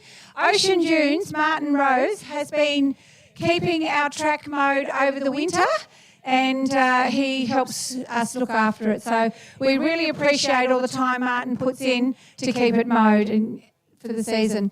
Congratulations to Tammy Muir. So here is your trophy, Tammy, and Tammy might like to say a few words. Okay. Thanks, Ord. On behalf of myself, Ronald, Sally Ann, Roseanne Fowles, Adam Healy and Roger Clemens, we're the new owners of this horse. Rowan Hamer organised for me to purchase this horse a couple of weeks ago because I'd sent him over Squasimoto and he's decided to keep him over there and have a bit of a play with him. So I'd like to thank Rowan and the previous owners for allowing me to have this horse. I'd very much like to thank Ocean Dunes for sponsoring the race. Ismail Fran, so there's Sally Ann Grinner, Portia and Keels. He comes and opens the gates in the morning, so that's a good job for me that I don't have to do. And that's about it. Thank you. Once again, congratulations.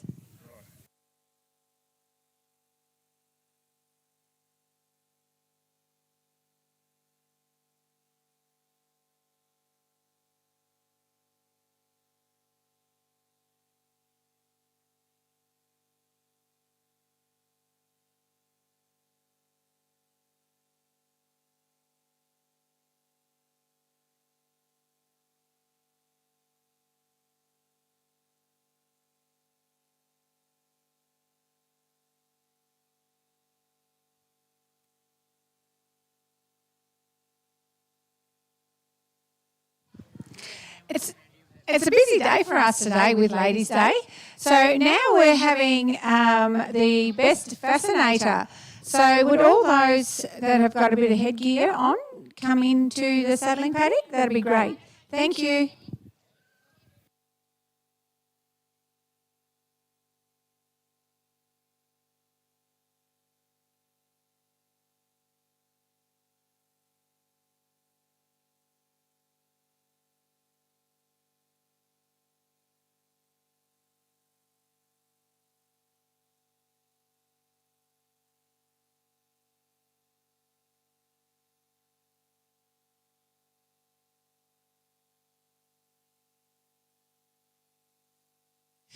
Come on, ladies. Anyone with the best hat or fascinator? Come on down. And pop a colour. Are you entering, Jim?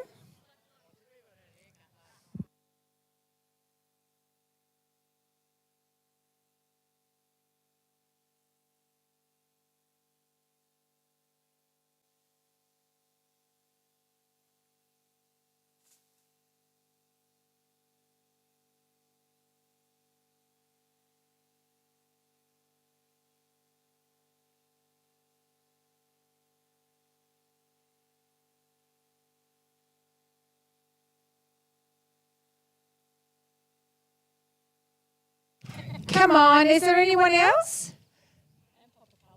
And pop a colour. The one that bright colours. Okay, we got a homemade fascinator.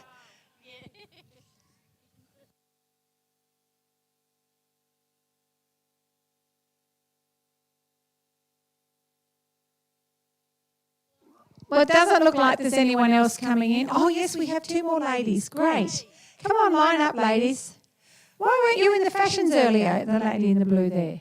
You look lovely. Oh, hi, Auntie Sandra. Pleased to meet you. I'm Audrey.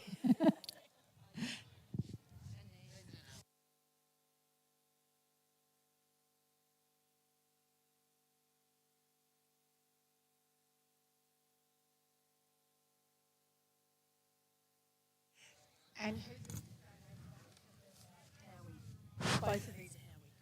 and the winner is Kelly Lancaster with her lovely fascinator. And the prize is donated by Honest Howie. So thank you very much, Howie. I hope you're going well there in the bookies den. And we also have Jeff and the MF Best stand, so hopefully everyone has been putting their bets on. Congratulations, Kelly. And second prize is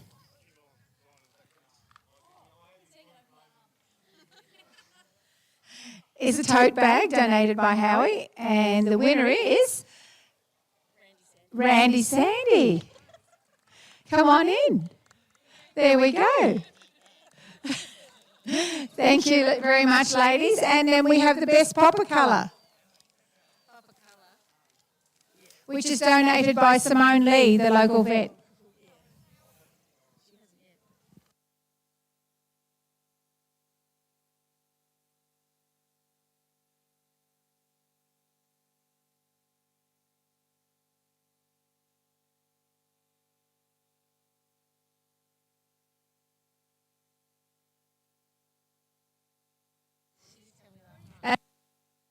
The best popper colour, like just, you know, the most colourful.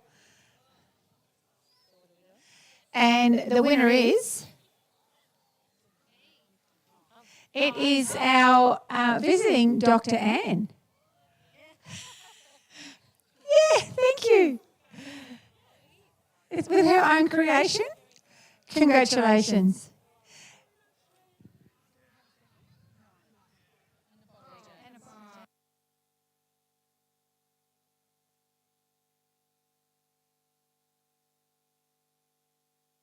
So thank you to everyone that entered today. It's lovely to see that a few are dressing up and participating in our Ladies' Day. So thank you to everyone.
Race number 5 of the afternoon is the Dowling McCarthy Tyres Class B Handicap, again over 1,400 metres. A field of 6 to go around. Let's have a look at the runners in the yard. Woods Point number 1. He's having his fair start since December of last year. Warmed up for his first up assignment with a second place in behind Squash in a trial here on December 3, defeated 0.3 of a length. Gets the blinkers off today, the crossover noseband off as well. Tammy Muir prepares, Amy Herman taking the ride. Mr. Zigman number 2 for Jim Taylor and Randy Tan. Winner of 3 races, all 3 races here on the track. Was a winner of a trial here last Saturday over the 1,000 metres, scoring by just over 6 lengths, defeating Brother Boomer. Freedy number 3 for Robert Keys and Thomas Doyle. A former Victorian who last raced in mid-October at Echuca, finishing midfield. Finished third behind Voodoo Moon here on December 3 in a trial. Blinkers on again, lugging bit first time and the visors go off. Superior Ideology is number 4. He won at the last meeting, January 2. Defeating Gowdy, Gill and Tyson's Reef by 3 1/4. He finished third in the same trial Mr. Zigmond competed in here last week. Debbie Monson prepares Mehmet Yalusina, fresh off a double in Devonport yesterday, taking the ride. Freaks is number 5 for Robert Keys and Jamie Gibbons. Placed his last 2, finished 4th. In the trial won by Mr. Zigmund and Brother Boomer, so a number of runners coming through that 1,000-metre trial here last Saturday. And Pummel is number 6 for Jim Taylor and Bruno Nito, a recent trial winner. He's on debut, has had several trials in Victoria, and showed he was ready for the season, defeating Noodle Soup and Axel Batch Folly here last week. In the yard, they'll be heading out soon for the running of race 5.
On the track now, race 5, Dowling and McCarthy Tyres Class B Handicap. A field of 6 to go round. Start time is due in 1 minute, so it'll be a fraction late here for race 5.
Arriving at the gates now.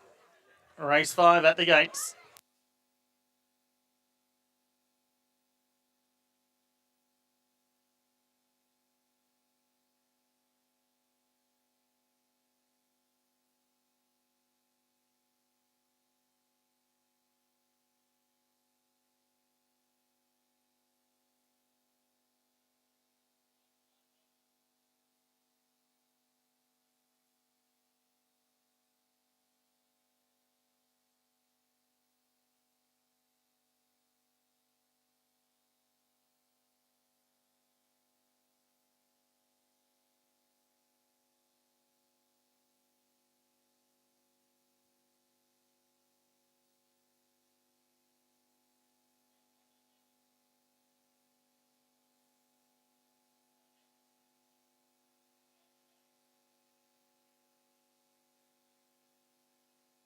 About to move up.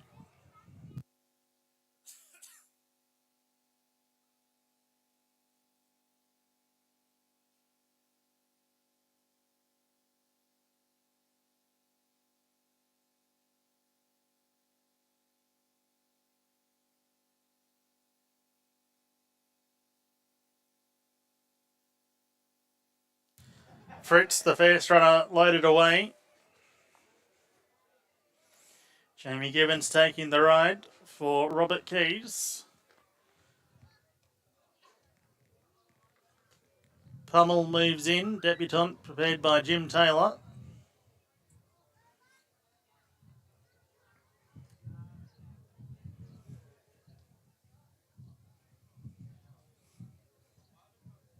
Mr. Zygmunt. 7-year-old gelding. All 3 wins here on the track.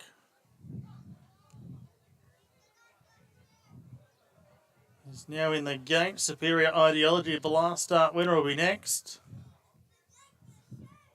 Woods Point and Afridi will be the last 2 to get set for race 5. Dowling and McCarthy tyres, Class B handicap. Great supporters of Tasmanian racing. Afridi for Thomas Doyle moves into the outside gate. Race 5, Class B for Dowling McCarthy tyres, over 1,400 metres. The lights flashing away. Stand by for a start. Gates are back. They're away and racing. Afridi from the outside gate was a fraction slow out, and showing good speed was the debutant Pumel in search of the early leader. Out wider on the track, Woods Point, and after being a touch slowly out, Afridi now up in the firing line, makes a row of 3. Freaks behind those with Mr. Zygmunt, and Superior Ideology back out to the tail end of the field. But Afridi for Thomas Doyle shows the way by the 1,000 metre mark. Shot clear by a length and a half. In second spot, Woods Point. Pumel in third spot, being followed by Mr. Zygmunt. Freaks was second from last, and last of all, Superior Ideology. Making their way onto Johnson's corner, passing the 800 metre mark at Afridi. Shows the way. 2.5 lengths the margin. Woods Point in second spot. Third, Mr. Zygmunt, and Pumel there on the inside. Freaks was second from last, 2 lengths away to Superior Ideology. Down the side, passing the 600 metre point, Afridi shows the way. Out by a length and a half. Woods Point in second spot. Third, Mr. Zygmunt. Freaks was holding down 4th position from Pumel. And last of all, Superior Ideology. Down the hill, inside the 400. And it's Afridi showing the way. 3 parts of a length, Mr. Zygmunt. Third was Woods Point. Freaks is holding down 4th. What as they turn for home. Wobbling a little bit on the corner was Afridi, but shows the way. Woods Point to the inside, finishing off strongly. Mr. Zygmunt out wider on the track. Woods Point on the inside has grabbed the lead from Afridi. It's Woods Point in front, getting close to home, and Woods Point will be too good. 3 parts of a length for Afridi second. Freaks was third. Mr. Zygmunt was next from Pumel and Superior Ideology.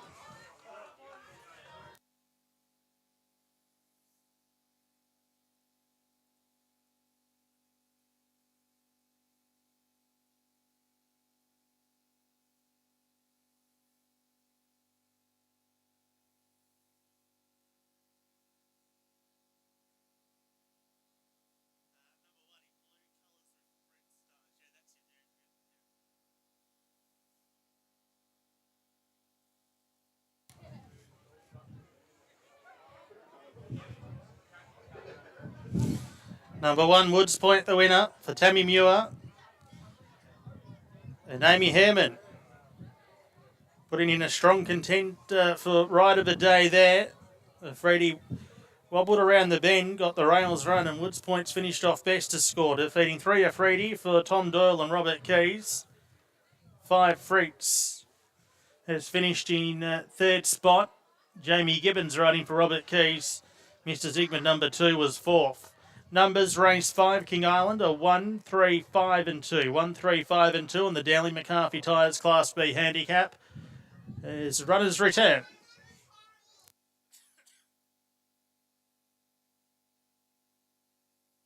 The winner is an 8-year-old gelded son of Strata. Raced by T, R and D Muir.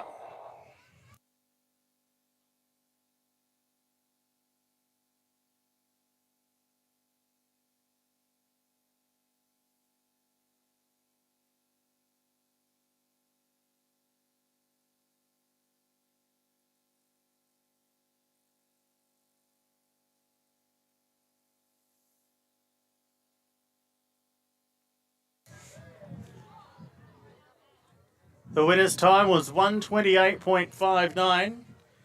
1:28.59. And the margins were 2.5 by a neck. 2.5 by a neck for the margins.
Correct weight.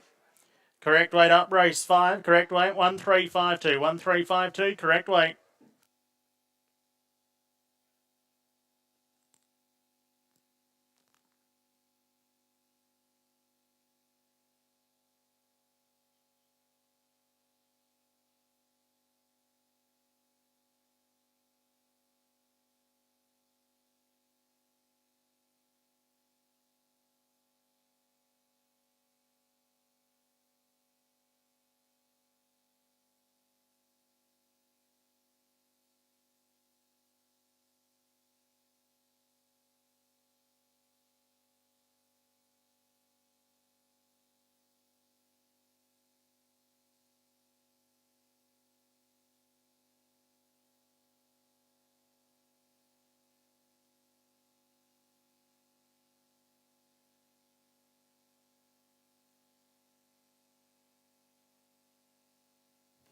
Here we have Tammy Muir. Congratulations, Tammy, on a winning double today.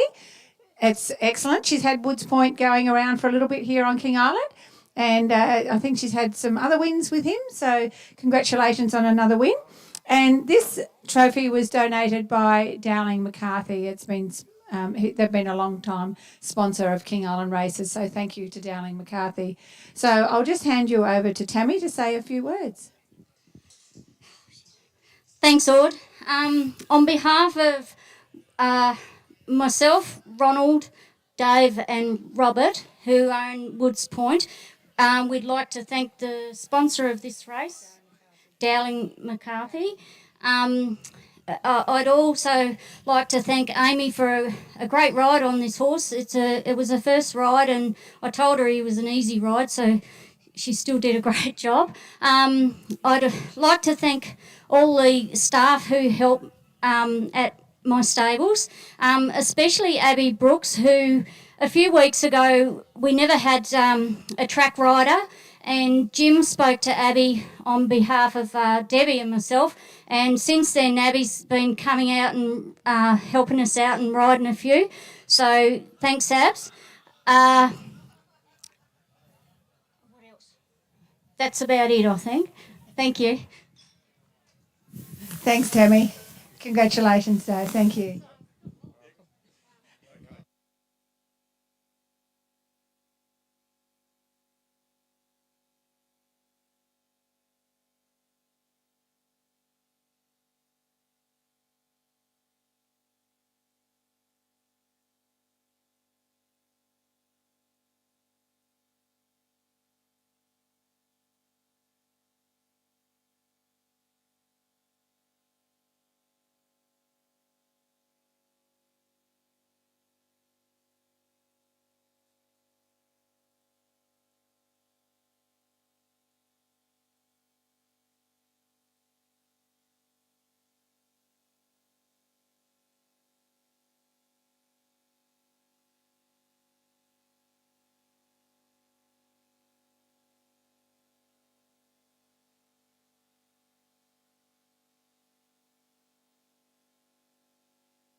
Hi everyone, I'd just like to get everyone's attention. Beside me is Paul from Cressy Aerodrome in Victoria, which is near Colac. He's just flown over here with his wife and some friends, and they are wanting to do charters from Cressy to King Island for race day meets or any other functions for King Island. So it's only 35 minutes. So I'll hand you over to Paul to talk about himself, because he's also been in the harness world, and he knew Rob Gaylard also, so who's passed away now, used to come here. So I'll hand you over to Paul to say a few words. Thanks, Audrey. Yeah, we've got Cressy Aerodrome, which we're building it up, and we're starting up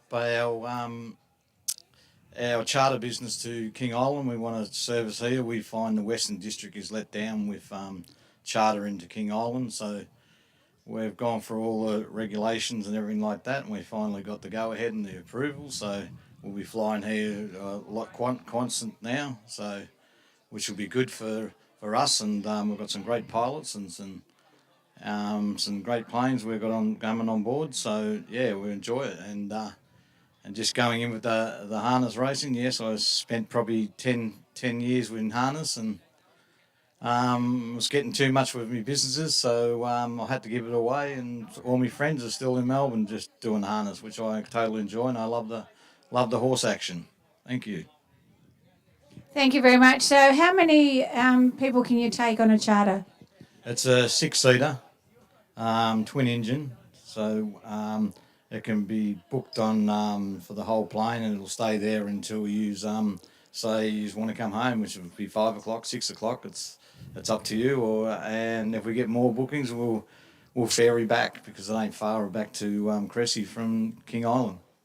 Yeah, so the early birds could get up early and come to King Island and hire a car and have a quick look around before the races start at about 12:30, and then then more can come. So that would be great. So if anyone would like to contact Paul, they are on Facebook, Cressy Aerodrome, and maybe if you want to give out your phone number. Yeah, the phone number is 0481 327 587.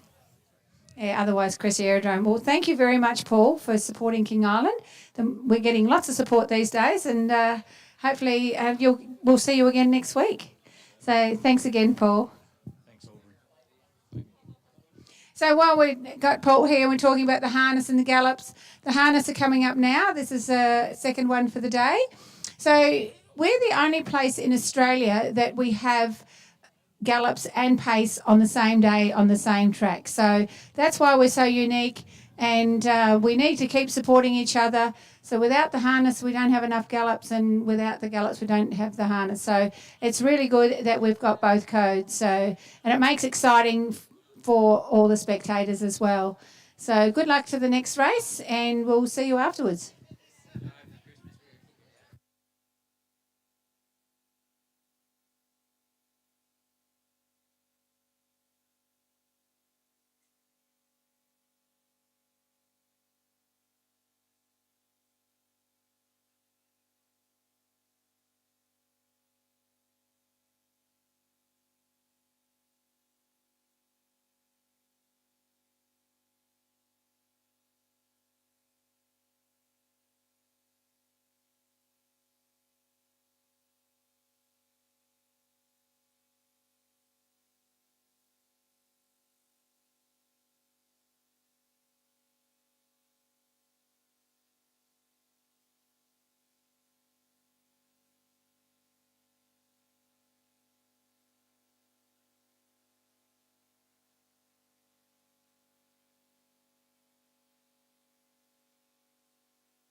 Runners are in the yard for our second last race this afternoon. This is the running of the King Island Hotel. Pace over 1680 metres.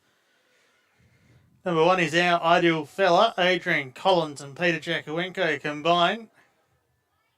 A Bernie winner 2 starts ago in early October. He showed good speed to lead out of the mobile on that occasion. Finished down the track last time out. He contacted some marker pegs, and I'm sure Adrian Collins would be doing everything he can to prevent the pacer from doing that again this afternoon. Number 2 is Arc Fury. The trainer-driver Peter Jakowenko. He's first up since the meeting held on Boxing Day in 2021. Showed gate speed on that occasion to take up a forward position. He's been unplaced in 3 starts here on the island, but was a Hobart winner 4 starts back. The favourite on Howie's bookmakers board is number 3, Rock and Roll Nitro, a recent trial winner here last Saturday. Should find this a dropping class on some previous racing. Caleb Williams driving for Paul. Number 4 is My Flying Spare for Jacob White and Peter Jakowenko. He's first up since the meeting held here on January 2, where he finished down the track. He's first up from the break today, and 5 Fighting Fire for James and Peter Jakowenko. His most recent start was in Launceston on August 7, placed in 4 runs prior to that. A small but competitive field here for the running of race number 6 on the program. It's the second of our harness events, and they're heading out. Start time at 3:40.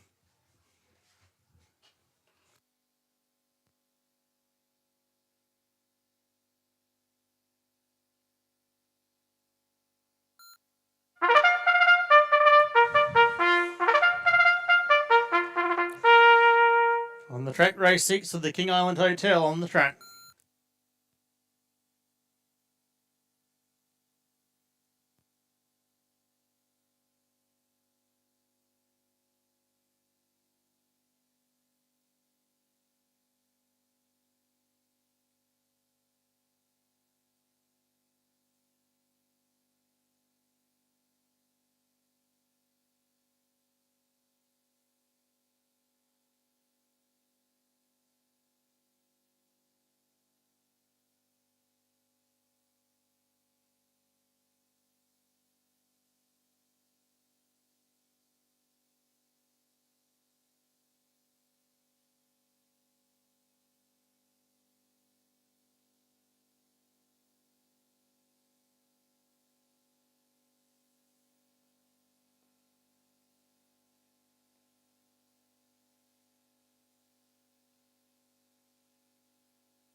Heading to the starting point, race 6, heading to the start.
So runners are at the start here. Mobile barrier.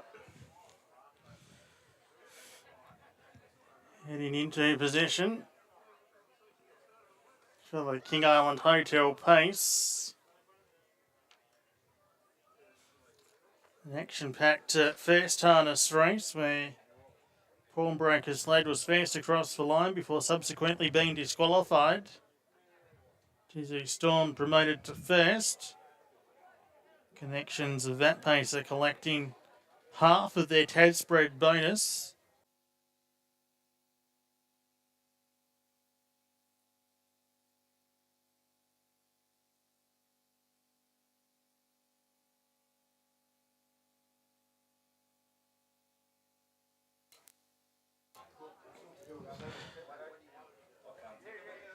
So they'll be called up shortly. A short time ago when I was in the ring, Rock and Roll Nitro was the clear favourite on the back of a recent trial victory. Caleb Williams, he's like a local celebrity. Plenty of locals saying hello to him at the bakery this morning. He's driving for his grandfather Paul here.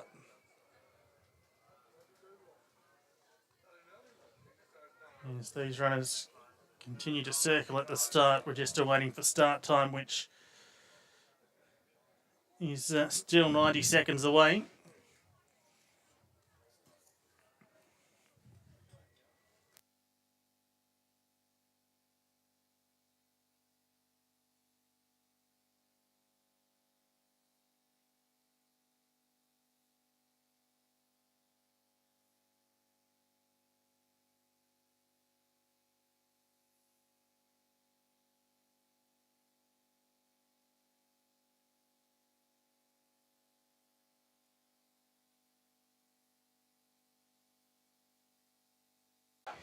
Our Chairman of Stewards for Harness Racing today, Gavin Griffins, informed the starter to call these horses up to the mobile here, race 6. Gavin likes to run a tight ship, so no doubt the starter will be following his orders.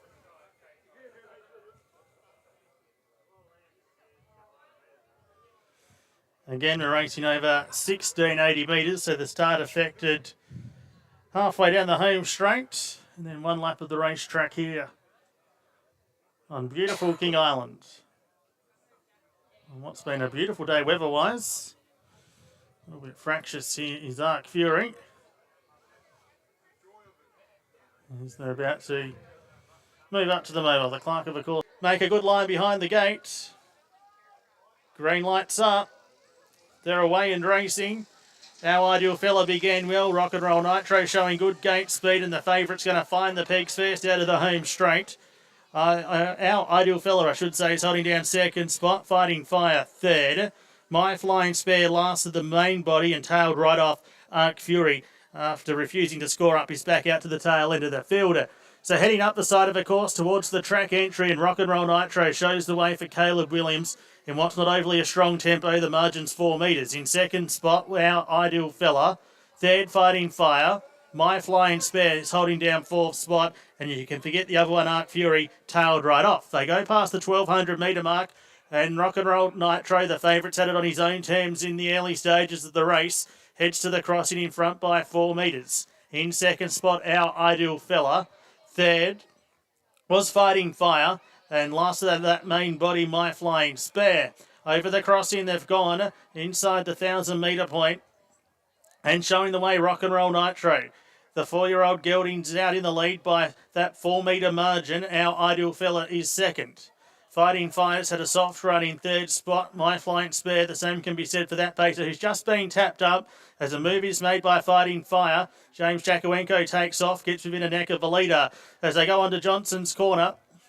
With around 700 metres left to travel, Rock and Roll Nitro shows the way, a half neck the margin. Fighting Fire in second spot, and they get right away. The best part of 10 metres back to our Ideal Fella. My Flying Spare to the outside, and you can forget about Arc Fury. With around 500 metres to travel, and these two draw away a long way from home. It's Rock and Roll Nitro, the inside of Fighting Fire, who's just going a little bit roughly down the hill. He's scalloped. And is the driver there, James Jakowenko, trying to get him back down into a pace, and he has.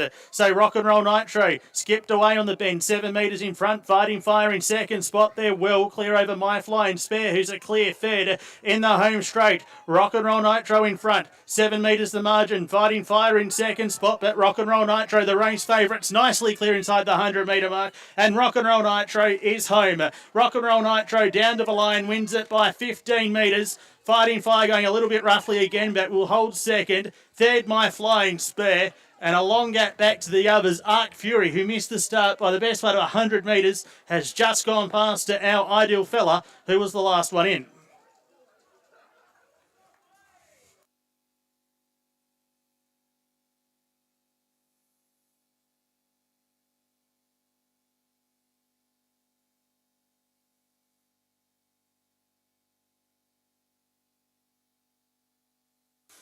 Number 3, Rock and Roll Nitro. Will make Howie's bag a little bit lighter for his trip home tonight. Caleb Williams driving for his grandfather Paul. Raced by J. Jones, G. Lee, K. Lewis, A. Lewis and B. Finn. The gelded son of Rock and Roll Heaven, a 4-year-old. And has been able to lead all the way and take out the King Island Hotel pace. Caleb Williams, of course, a great success story for the Island Racing. He drove his first winner at his first race drive, and he was quickly snapped up by some trainers on mainland Tasmania, where he currently resides. And no doubt a thrill for Caleb to be back here winning a race in his hometown, and a family affair. As I mentioned, his grandfather Paul, the trainer. And that looks to be a strong contender for the drive of the day. Number 5, Fighting Fire for second. James Jakowenko driving for his father Peter.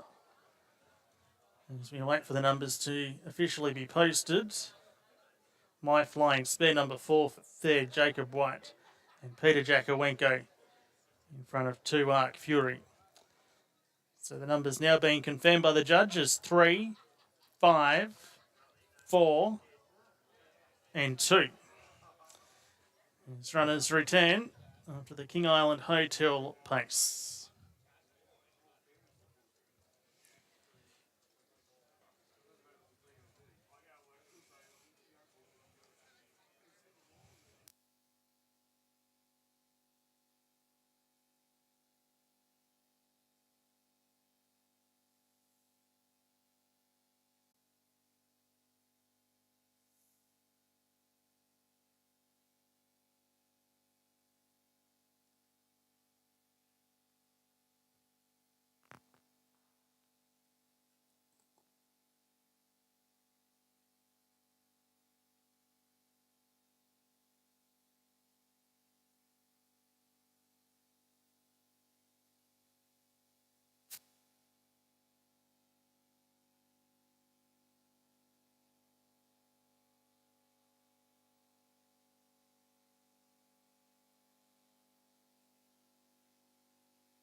Owners here, congratulations, guys. Well done. Caleb, welcome back and great drive.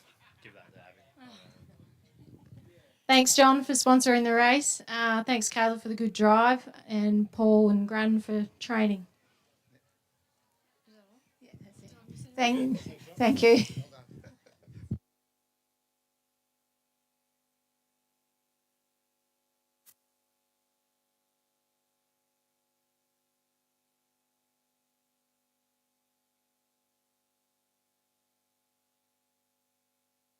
So please support our club, and I hope you've all enjoyed your day. So one race to go.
Runners are in the yard. Final race on the program is the King Island Motors Maiden over 1,200 metres. And we've got a field of 7 to go around. Number 1 in the race is Make False Report. Jim Taylor, Bruno Nito combined with his 6-year-old gelding, who was placed behind Voodoo Man in a trial here last Saturday and has recorded 1 placing from 11 tries. That placing was over this distance. Number 2 is Trade Statement. Christopher Diplock prepares. Amy Herman taking the ride. And this also went round at Geelong on November 22. Finished down the track there after leading. That was in a 1,400 metre race in a heavy 8, so should appreciate a firmer surface this afternoon. Mayoral Privileges is number 3. Jim Taylor and Randy Tan combining. This 3-year-old gelding's had the 1 start. That was Swan Hill on November 4, finishing 4th on that occasion. 7 lengths from the winner after racing up on the speed. Number 4, Tyson's Reef. Tammy Muir and Mehmet Yalusina combined with this 5-year-old gelding who won a trial here, defeating Packs a Punch. Lay Adam.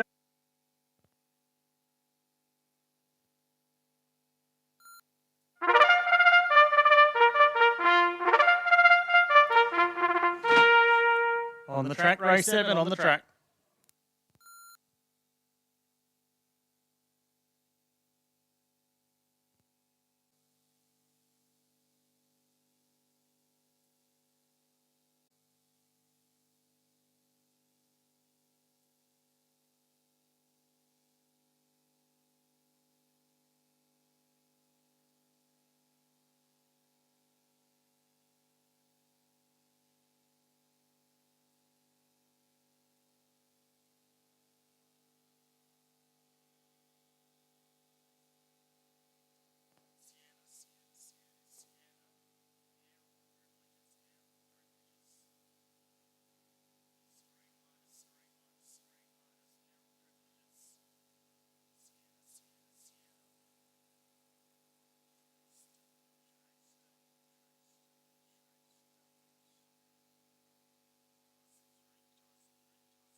Arriving at the gates for the last.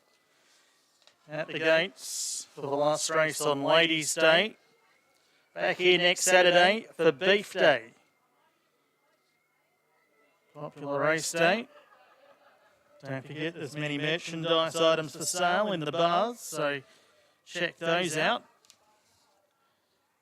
If you want to take something home to remember your day at the races.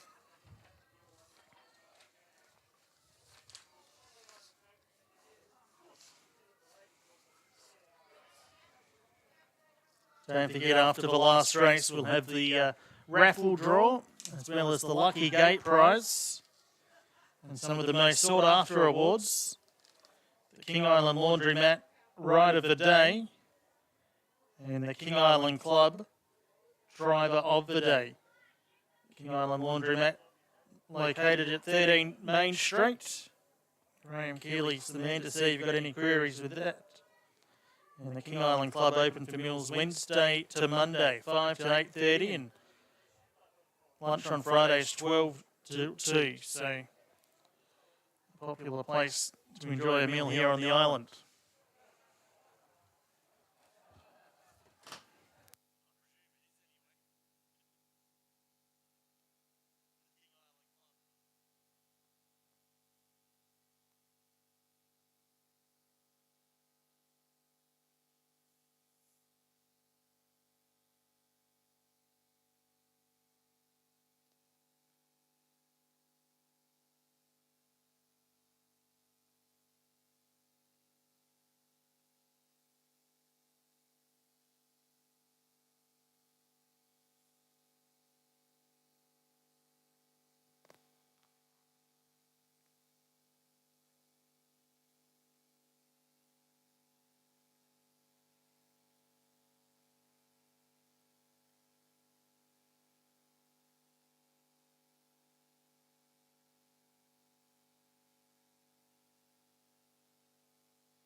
About to start loading away for the last. King Island Motors, maiden 1200 metres. Serene Highness being loaded away. That runner in the black cap. Stablemate Trade Statement is in the yellow. So yellow cap on 2, black cap on 7. Sienna joins the line. Panda's Nosy Boot. He's out of line, as is Tyson's Reef. Bank False Report will be in barrier 3. And he's been led into the gates now.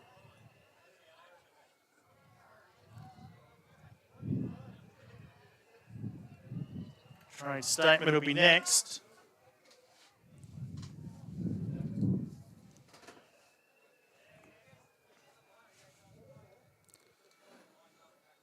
Panda's Nosy Boot. About to be brought into line. They're just trying to shut the gate behind Trade Statement. And that's now been complete by the barrier staff, so Panda's Nosy Boot can go in.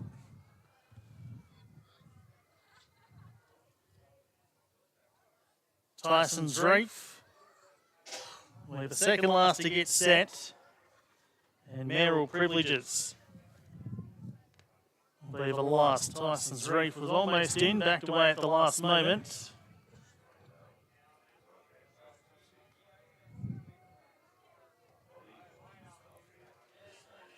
So Beef Day next Saturday, Cup Day January 2, Boxing Day in between.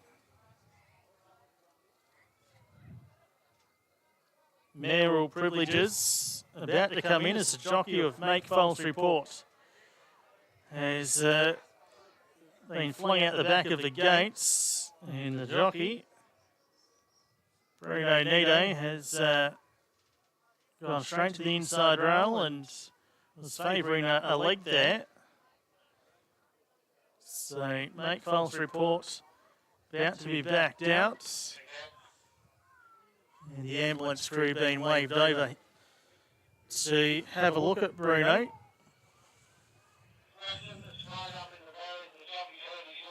So number 1 is out. Make False Report a late scratching. Bookmakers to rule the line. We'll have deductions after the race. Make False Report a late scratching. Bruno Nido favouring a leg.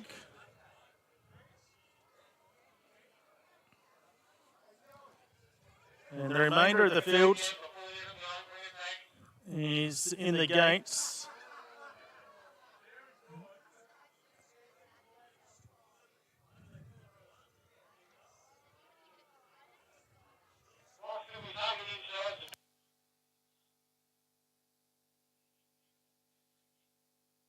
So just waiting on Make False Report to be taken off the track. They're just going to bring that runner inside the running rail. And they're away and racing in the last event. The starter didn't hold them long after all of that. Mayoral Privileges was a fraction slowly out. It's going to settle back towards the tail end of the fielder. Plenty of speed on up front as they go over the crossing. Tyson's Reef showing speed there on the inside. Also taking up a forward position was Sienna. And Trade Statement is up into third position. A break of 2 lengths to the stablemate Serene Highness, who's been followed by Panda's Nosy Boot. And last of all, Mayoral Privileges 2 lengths away.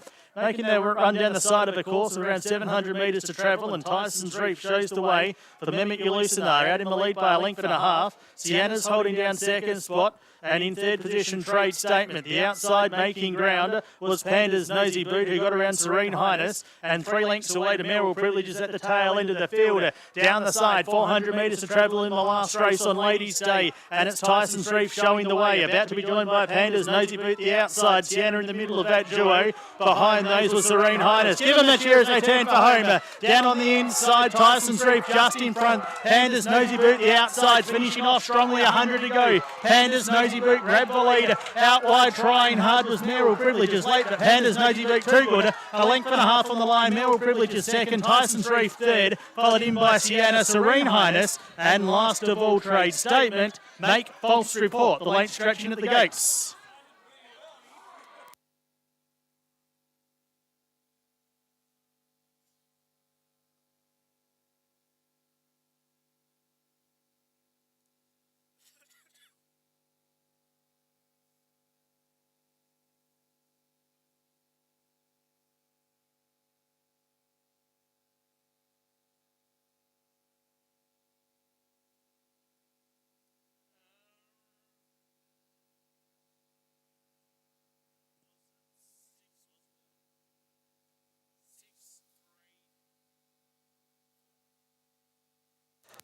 6, 3, 4 and 5. The numbers on the last race today, 6, 3, 4 and 5.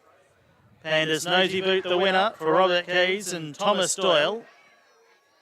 Raced by a host of local owners. We'll no doubt celebrate into the evening with the win of this 6-year-old mare by Reset from Sticky Beak. Defeating 3 Merrill Privileges, flashing home for second, Randy Tan, Jim Taylor. Third to 4, Tyson's Reef, Mimic Elucina and Tammy Muir. Fourth in 5, Sienna. 6, 3, 4, 5. The numbers on the last event. 3.5 by 1 1/4 for the margins. 3.5 by 1 1/4. In a time of 1:12.37. 1:12.37. The time on the last race. 6, 3, 4 and 5. The judges' placings. And Bruno Nito is up walking back to the jockey's room after that mishap in the gates. So that's positive to see. Bruno is up and walking after that mishap. 6, 3, 4, 5. We wait the scales report, and then I'll head down to present the rider and driver of the day. We'll draw the raffle and also the lucky gate prize. So plenty to stick around for after the last race this afternoon.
Correct weight. 6, 3, 4, 5. 6, 3, 4, 5.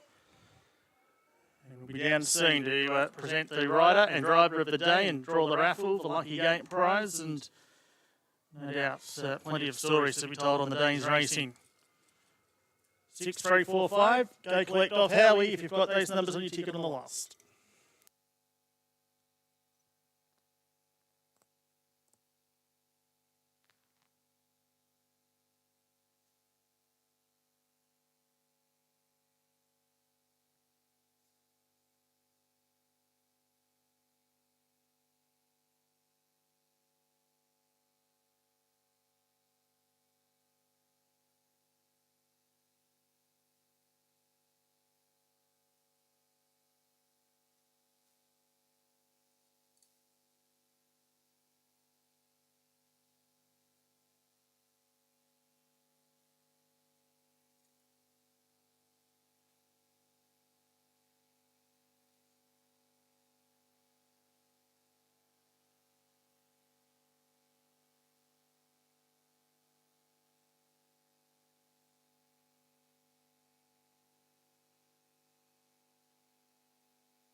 Well, that was the last race of the day. So I'd say we've had a very successful day. Thank you to everybody that attended. And we'll just do the presentations for the last race. So congratulations to Robert Keys and the stable that knows stuff. So we have quite a few of the owners here, and also have Liz Williams and Sophie and Jess. They're the sponsors from King Island Motors. So where's Codge? Is he not here? Oh, he's too busy with the horses. Okay. So congratulations, and I'll hand you over to Liz. To Jess, she's going to say a few words. So on behalf of the team at King Island Motors, I want to say congratulations to Panda's Nosy Boots, the jockey Thomas Doyle, Codge Keys and the whole Gunya stable. Race really well run and won. Congratulations, guys.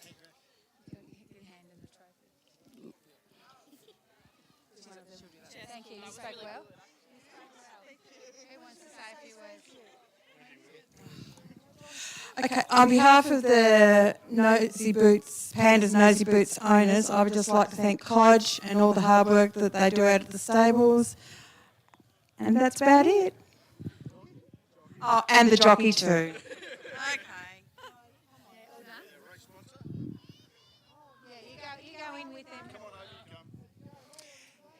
So we're about to draw the $50 gate prize, which is donated by K&K Mobile, the food van that's been supplying you with food all day, and also the raffle. So I'll just go and get that.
Who ended up winning the...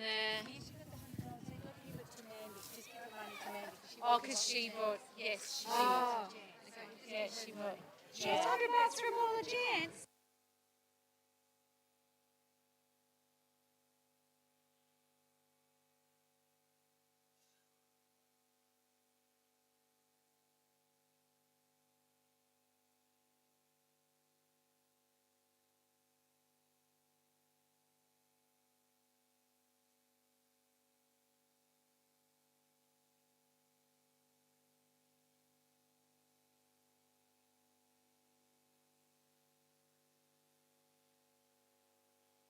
Okay, we're just going to draw the $50 gate prize.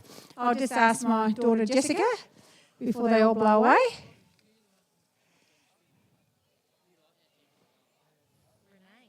Renee.